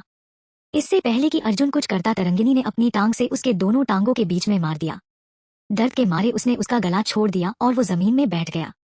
तब तक जो भी पार्टी में मौजूद लोग थे सब बाहर आ गए शोर सुनकर। ओह, तो ये है वो गद्दार जो यहाँ की खबर वहां उन तक पहुंचाता था पैसों के लिए। जवानों, पकड़ लो इसे और बंदी बनाकर रखो। कोर्ट मार्शल में ले जाकर इस पर उचित मुकदमा चलाया जाएगा कानून के मुताबिक। ऑफिसर ने जवानों को आदेश दिया तो दो जवानों ने संचित को पकड़ लिया और उसे बंदी बनाकर ले जाने लगे। संचित ने एक गुस्से से भरी नजर तरंगिनी को देखा और फिर उसे वहां से लेकर चले गए। सब फिर से हॉल में अंदर आ गए पार्टी में कि तभी तरंगिनी के पास कोई आ गया। बाहर वाले दुश्मनों से ज्यादा हम सबको हमारे साथ रह रहे घुसपैठियों से ज्यादा खतरा होता है। चैप्टर 49। सब फिर से हॉल में अंदर आ गए पार्टी में कि तभी तरंगिनी के पास कोई आ गया। तरंगिनी ने सामने देखा तो रॉ ऑफिसर थे। तरंगिनी, आखिर तुमने उसे ढूंढ ही लिया, रॉ ऑफिसर ने तरंगिनी से कहा। Yes sir. संचित ही था जो हमारी आर्मी से रिलेटेड मिशन और लोगों के बारे में उन्हें खबर दे रहा था। मुझे उस पर शक तो हो गया था मगर मैं पूरी तरीके से तसल्ली करना चाहती थी, तरंगिनी ने उन्हें बताया। गुड गोइंग मिस तरंगिनी, मैंने जब तुम्हें पहली बार देखा था मैं तभी समझ गया था कि तुम में जरूर कुछ बात है, रॉ ऑफिसर ने उसकी तारीफ की। थैंक यू सर, ये तो आपका बड़प्पन है। मगर मेरे जैसे कितने ही रॉ एजेंट होंगे जो हमारे देश के लिए अपनी जान तक गवा देते हैं और किसी को कानों कान खबर तक नहीं लगती, यहाँ तक कि उनके परिवार वालों को भी नहीं, तरंगिनी ने उन्हें बात बताई। यस तरंगिनी, मगर हम उन्हें फाइनेंशियल सपोर्ट प्रोवाइड करवाते हैं, सीधे तौर पर ना सही मगर इनडायरेक्टली वे में, रॉ ऑफिसर ने उसे बताया। मगर सर फिजिकली सपोर्ट का क्या, जो उस परिवार को चाहिए होता है हर मुश्किल पलों में, वो तो हम नहीं दे सकते ना उन्हें, तरंगिनी ने उन्हें सच बताया जो किसी ने नहीं सोचा था। Yes you are right Tarangini, तुम बहुत आगे जाओगी, तुम्हारी अलग सोच ही तुम्हें जिंदगी में आगे रखेगी, उन्होंने फिर से उसकी तारीफ की। अटेंशन एवरीवन की आवाज आई तो सभी जवान और ऑफिसर्स आवाज की तरफ देखने लगे। आगे स्टेज पर साहिल माइक लेकर खड़ा हो रखा था। ये अब क्या नया तमाशा करने वाला है, तरंगिनी ने साहिल की तरफ देखकर सोचा। जय हिंद सभी ऑफिसर्स और जवानों को, साहिल ने सबको संबोधित किया। मुझे पता है कि ये एक ऑफिशियल पार्टी है आर्मी की, मगर एक ऑफिसर या जवान होने से पहले हम सब एक इंसान है और हम सबके अंदर भी एक दिल धड़कता है। साहिल के इतना कहते ही उसके साथी जवान हूटिंग करने लगे तो उसने उन सबको हाथ से चुप हो जाने का इशारा किया। मैं अपनी बात आगे कहने से पहले अपने सभी सीनियर ऑफिसर्स से परमिशन मांगना चाहूंगा क्योंकि बात आगे जाकर पर्सनल हो जाएगी तो कहीं किसी रूल का उल्लंघन ना हो जाए। साहिल ने सबकी तरफ देखा तो सभी सीनियर ऑफिसर्स ने उसकी तरफ अपने अपने वाइन के गिलास को उठाते हुए कैरी ऑन का इशारा किया मुस्कुराते हुए। वो सब साहिल को अच्छे से जानते थे कि साहिल कितना सिंसियर ऑफिसर है सब में। अगर वो ऐसा कुछ कर रहा है तो जरूर कोई महत्वपूर्ण बात होगी। 9 साल पहले मेरी सगाई हुई थी एक लड़की के साथ, बगैर मेरी जानकारी के अनुसार। मैंने सोचा था कि सबको सही वक्त रहते समझा लूंगा मगर ऐसा नहीं हो पाया। ठीक 7 साल बाद मेरी उससे शादी होने वाली थी मगर मुझे वो शादी मंजूर नहीं थी तो मैं वहां से चला आया पापा को बताकर। हालांकि ऐसा नहीं था कि मैं किसी और से प्यार करता था, मगर मैंने कभी अपने देश के अलावा किसी के बारे में नहीं सोचा था। जब वो लड़की मुझसे दूर हुई तो तब मुझे एहसास हुआ कि मैं उससे कितना प्यार करता था। उसकी हंसी से मेरी जिंदगी गुलजार थी, उसकी शरारतों से मेरा बचपन भरा पड़ा था और उसकी बेवकूफियों की वजह से मेरी जिंदगी में मुस्कुराहट थी। अब जब मुझे अपनी गलती का एहसास हो गया है तो वो मुझसे दूर जाना चाहती है। वो मुझसे ऐसे बिहेव करती है जैसे कि वो मुझे जानती भी नहीं। उसकी इस बात से मुझे यहाँ अपने दिल की तरफ इशारा करते हुए यहाँ दर्द होता है। समझ नहीं आ रहा कि क्या करूं मैं माफी मांगना चाहता हूं पर पता नहीं वो मुझे माफ करेगी भी या नहीं। साहिल ने सबके सामने कहा, मेजर, अगर प्यार तुम्हारा सच्चा है तो वो तुम्हें जरूर माफ कर देगी। हाँ, वक्त जरूर लगेगा मगर करेगी जरूर, एक ऑफिसर ने उसे मुस्कुराते हुए सलाह दी। Thank you sir for your advice, Sahil ने उनका धन्यवाद किया। आप सब मिलना चाहेंगे उससे, साहिल ने सबसे पूछा तो सबने हाँ में जवाब दिया। वो रही वो लड़की, साहिल ने तरंगिनी की तरफ इशारा किया तो स्पॉटलाइट उसकी तरफ चली गई। जब सबकी नजरें तरंगिनी पर पड़ी तो सब उसे ही देखने लगे, जिससे तरंगिनी असहज होने लगी। साहिल अब उसके पास आ गया माइक लेकर। क्या तुम मुझे एक मौका नहीं दोगी तरु, साहिल ने माइक में कहा तो सब फिर से हूटिंग करने लगे। इस बार ऑफिसर्स भी शामिल थे हूटिंग में। से यस तरंगिनी, से यस। उसे माफ कर दो तरंगिनी, पूरा हॉल तरंगिनी की आवाज से गूंज गया। मैं ना कहता था कि तुम दोनों में एक जैसी बात है, तुम दोनों एक दूसरे के लिए ही बने हो, perfect for each other, brigadier ने दोनों के पास आते हुए कहा। ये वो ही ब्रिगेडियर थे जिन्होंने सबसे पहले साहिल को तरंगिनी से मिलवाया था जब तरंगिनी कैप्टन बन गई थी। सब तुम्हारे जवाब का इंतजार कर रहे हैं तरंगिनी, साहिल ने उसे देखते हुए कहा जैसे वो दूसरे ख्यालों में गुम हो। एक्सक्यूज मी कहकर तरंगिनी जल्दी में हॉल से निकल गई और बाहर पार्क में आ गई। धीरे धीरे चलते हुए वो पार्क में जाकर बेंच में बैठ गई। उसका अतीत यानी कि साहिल उसका पीछा नहीं छोड़ रहा था। साहिल उसे माफी मांग रहा था मगर ऐसे कैसे वो उसे माफ कर दे इतनी आसानी से। उसे पता भी है कि उसके बिना बताए शादी वाले दिन चले जाने के बाद से उसकी और सबकी जिंदगी कैसे हो गई थी। वो डिप्रेशन में चली गई थी पूरे 1 साल। उसे पता भी नहीं कि वो 1 साल कैसे गुजरा उसका। यहाँ तक कि उसने आत्महत्या भी कर ली थी। वो तो सही वक्त रहते सलोनी ने उसे देख लिया था और उसे हॉस्पिटल लेकर गई थी, तब जाकर उसकी जान बच पाई। इस वक्त तरंगिनी के दिमाग में उथल पुथल मच रखी थी। उसके पीछे पीछे साहिल भी आ गया और तरंगिनी के पास चला आया। तुमने जवाब नहीं दिया, साहिल ने तरंगिनी से कहा। तरंगिनी को अब गुस्सा आने लगा था। उसे साहिल का ऐसे सबके सामने उससे मौका मांगना अच्छा नहीं लगा था। क्या जवाब चाहिए तुम्हें हूँ? किस रिश्ते से तुम मुझसे मौका मांग रहे हो मिस्टर साहिल रंधावा, तरंगिनी ने गुस्से से पूछा। पहला रिश्ता एक दोस्त के हैसियत से और दूसरा मंगेतर के नाते, साहिल ने गंभीरता से जवाब दिया तो तरंगिनी हंसने लगी। दोस्त? मंगेतर? हाँ हाँ हाँ हाँ। दोस्त तुमने मुझे कभी समझा भी साहिल? अगर दोस्त माना होता तो तुम मुझसे अपने दिल की बात कहते। यूं कायरों की तरह तुम मुंह छुपाकर नहीं भाग आते शादी वाले दिन। और रही बात मंगेतर की, तो जब तुमने दोस्ती का ही रिश्ता नहीं निभाया तो मंगेतर तो बहुत दूर की बात है। तरंगिनी की आंखों से अब आंसू बहने लगे थे जिसका उसे अंदाजा नहीं था। जानता हूँ कि मुझसे बहुत बड़ी गलती हुई है तरंगिनी, 7 साल पहले। प्लीज मुझे माफ कर दो, साहिल ने उससे माफी मांगी। किस किस गलती के लिए तुम माफी मांगोगे साहिल? हूँ, पापा से, मम्मी से, सलोनी से, मुझसे या पापा? वो इतना ही कह पाई और फूट फूट कर रोने लगी। उसके हाथ अब कांपने लगे थे। वो जिस सच और अतीत से भाग रही थी वो उस बात को अपने दिमाग में भी नहीं लाना चाहती थी। इससे पहले कि उसे फिर से पैनिक अटैक आता, साहिल ने उसे अपने गले से लगा लिया। जितना रोना चाहती हो उतना रो लो तरु, तुम्हारा मन हल्का हो जाएगा जो इतने सालों से अपने सीने में दर्द छुपाए बैठी हो, साहिल ने उसके सिर को सहलाते हुए कहा और फिर उसकी पीठ मलासने लगा, जिससे तरंगिनी का रोना कम हो गया।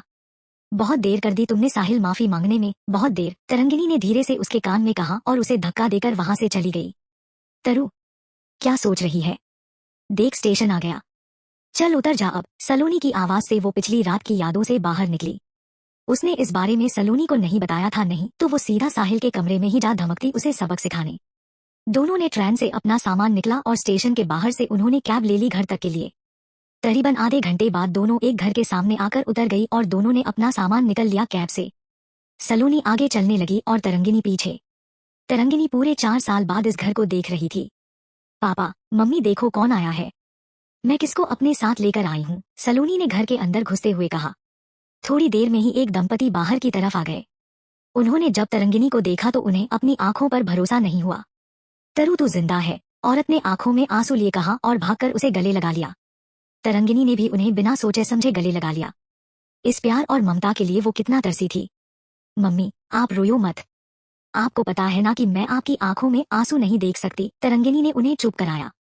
मगर वो खबर, बम ब्लास्ट और मीडिया, वो इतना ही कह पाई क्योंकि वो उन दिनों को याद भी नहीं करना चाहती थी गलती से जब उन्होंने तरंगिनी के मौत की खबर सुनी थी।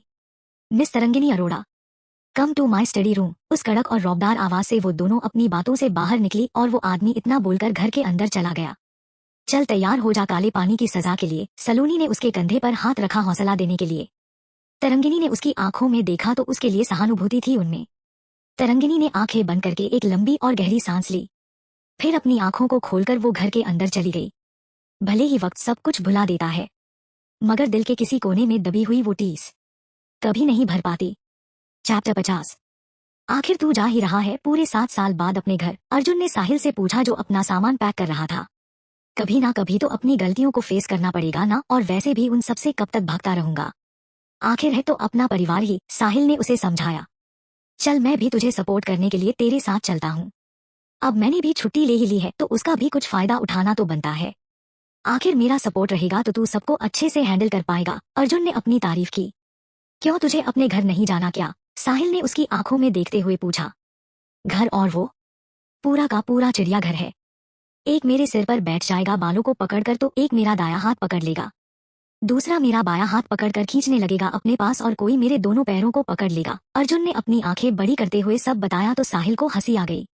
दरअसल अर्जुन अनाथ था तो वो अनाथाश्रम में रहता था। जब वो 10 साल का था तब उसके माता पिता की कार एक्सीडेंट में मौत हो गई थी। उसके परिवार में से किसी ने भी उसकी जिम्मेदारी नहीं ली जिसकी वजह से उसे अनाथाश्रम में रहना पड़ा। बड़े होकर उसने आर्मी ज्वाइन कर ली तो उसकी जिंदगी पटरी पर आ गई। जब भी वो छुट्टी लेता था तो वहीं जाता था और वहाँ के बच्चे उसके अपने भाई बहन जैसे थे। वो अपनी पूरी तनख्वाह उसी अनाथाश्रम में खर्च करता था और चाहता था कि उसकी तरह सब अपने पैरों में खड़े हो जाए। अच्छा चल ठीक है, तू भी अपना सामान पैक कर ले, मगर मेरे पास उन सब की कोई शिकायत नहीं आनी चाहिए। साहिल ने उसे चेतावनी दी। साहिल भी जब अपने घर नहीं जा रहा था कुछ सालों से तो अर्जुन उसे अपने साथ अनाथाश्रम में ले जाता था उसका मन बहलाने के लिए। वहाँ के बच्चों के साथ उसकी अच्छी दोस्ती हो गई थी तो अक्सर वो साहिल से बातें कर लिया करते थे फोन में। कुछ देर के लिए ही सही साहिल का भी मन बहल जाता था उनसे बात करके। हाँ नहीं आएगी कोई शिकायत। मैं उन सबसे कह दूंगा कि तू उनके लिए भाभी लेने जा रहा है और मैं भी साथ में जा रहा हूँ। अर्जुन खुशी खुशी अपने कमरे में चला गया सामान पैक करने। पागल है ये भी, साहिल मुस्कुराते हुए अपना बाकी सामान पैक करने लगा। तू फिर से बच गई ना काले पानी की सजा से? सलोनी ने उसे आंखें बड़ी करते हुए पूछा तो तरंगिनी बस मुस्कुरा दी। ज्यादा ना दांत मत दिखा अपने, समझी? पता नहीं कौन सा जादू जानती है जो हमेशा पापा के गुस्से से बच जाती है तू, सलोनी ने शिकायत करते हुए कहा। इसे जादू नहीं एक्टिंग करना कहते हैं मेरी दोस्त, तरंगिनी ने हंसते हुए कहा। हाँ हाँ वही एक्टिंग। तेरी एक्टिंग के चर्चे तो पूरे जालंधर शहर में पहले से ही थे और अब तो पूरी दुनिया जानती है तुझे, सलोनी ने चिढ़ते हुए कहा। सलोनी, खाने के समय बात नहीं करते। कितनी बार समझाया है तुम्हें? उन्होंने गुस्से से कहा तो सलोनी चुप हो गई। दोनों ने अपनी बातें बंद की और खाना खाने लगी। सबने अपना खाना खत्म किया और ड्राइंग रूम में आकर बैठ गए। हमें खुशी है कि तुम सही सलामत हो तरु, उन्होंने अपनी इच्छा जाहिर की। पापा आपको देखकर लग तो नहीं रहा, सलोनी ने मजाक में कहा तो वो उसे गुस्से से देखने लगे। सलोनी ने उन्हें गुस्से में देखकर अपने मुंह में उंगली रख ली। पापा मजाक कर रही है वो, तरंगिनी ने उन्हें समझाया। जानता हूँ तरु, मगर हमेशा मजाक करने का समय नहीं होता। जब तुम्हारी मौत की खबर आई थी तो हम सब टूट चुके थे। भले ही मैं तुम लोगों को सख्त दिखता हूँ मगर दर्द मुझे भी होता है, उन्होंने उसे समझाते हुए कहा तो तरंगिनी ने अपना हाथ उनके हाथ में रख दिया। जानती हूँ पापा, घर के मर्द ही हमेशा अपने घर को अपनी सख्ती से हर मुश्किलों से बचाकर रखते हैं। ठीक वैसे ही आपके कारण आज मैं भी जिंदा हूँ, और वो भी अपने पैरों में खड़ी, वरना उस हादसे के बाद मैं कब की टूट कर बिखर गई होती, तरंगिनी ने याद करते हुए कहा। तुम्हें कितनी बार समझाया है तरु कि उस दिन को याद मत किया करो तुम्हें पता है ना कि तुम्हें पैनिक अटैक आ जाता है उस दिन को याद करके और तुम कमजोर हो जाती हो। सबसे बड़ी बात, मुझे तुम्हें ऐसे कमजोर देखना बिल्कुल भी पसंद नहीं, उन्होंने उसे समझाया। समझती हूँ पापा मैं, मगर मैंने भी आपको कुछ समझाया था कि आप भी सब भूल जाओ और उसे माफ कर दो। आखिर कब तक आप सब उससे बात नहीं करेंगे? तरंगिनी ने सबकी तरफ देखते हुए पूछा। कुछ गलतियों की कभी माफी नहीं होती तरंगिनी, तुम दोनों जाकर अब आराम कर लो। सफर से थक गई होंगी। वो अपनी जगह से उठे और ऊपर अपने कमरे की तरफ चले गए। तुम जानती तो हो पापा को कि वो जो ठान लेते हैं करके ही रहते हैं। हमारे समझाने से उन्हें कोई फर्क नहीं पड़ने वाला। सलोनी ने उसके कंधे पर हाथ रखा। सलोनी ठीक कह रही है तरु, अब तुम दोनों जाकर भी आराम करो अपने कमरे में। उन्होंने उन दोनों को आराम करने को कहा और वो भी ऊपर वाले कमरे की तरफ चली गई। मैं कल जालंधर पहुंच जाऊंगा सुबह। मुझसे रेलवे स्टेशन पर आकर मिलना। साहिल ने अपने फोन से किसी को मैसेज भेजा। कुछ समय बाद ही फोन में ये मैसेज आया, जिसे देखते ही साहिल के चेहरे पर मुस्कुराहट आ गई।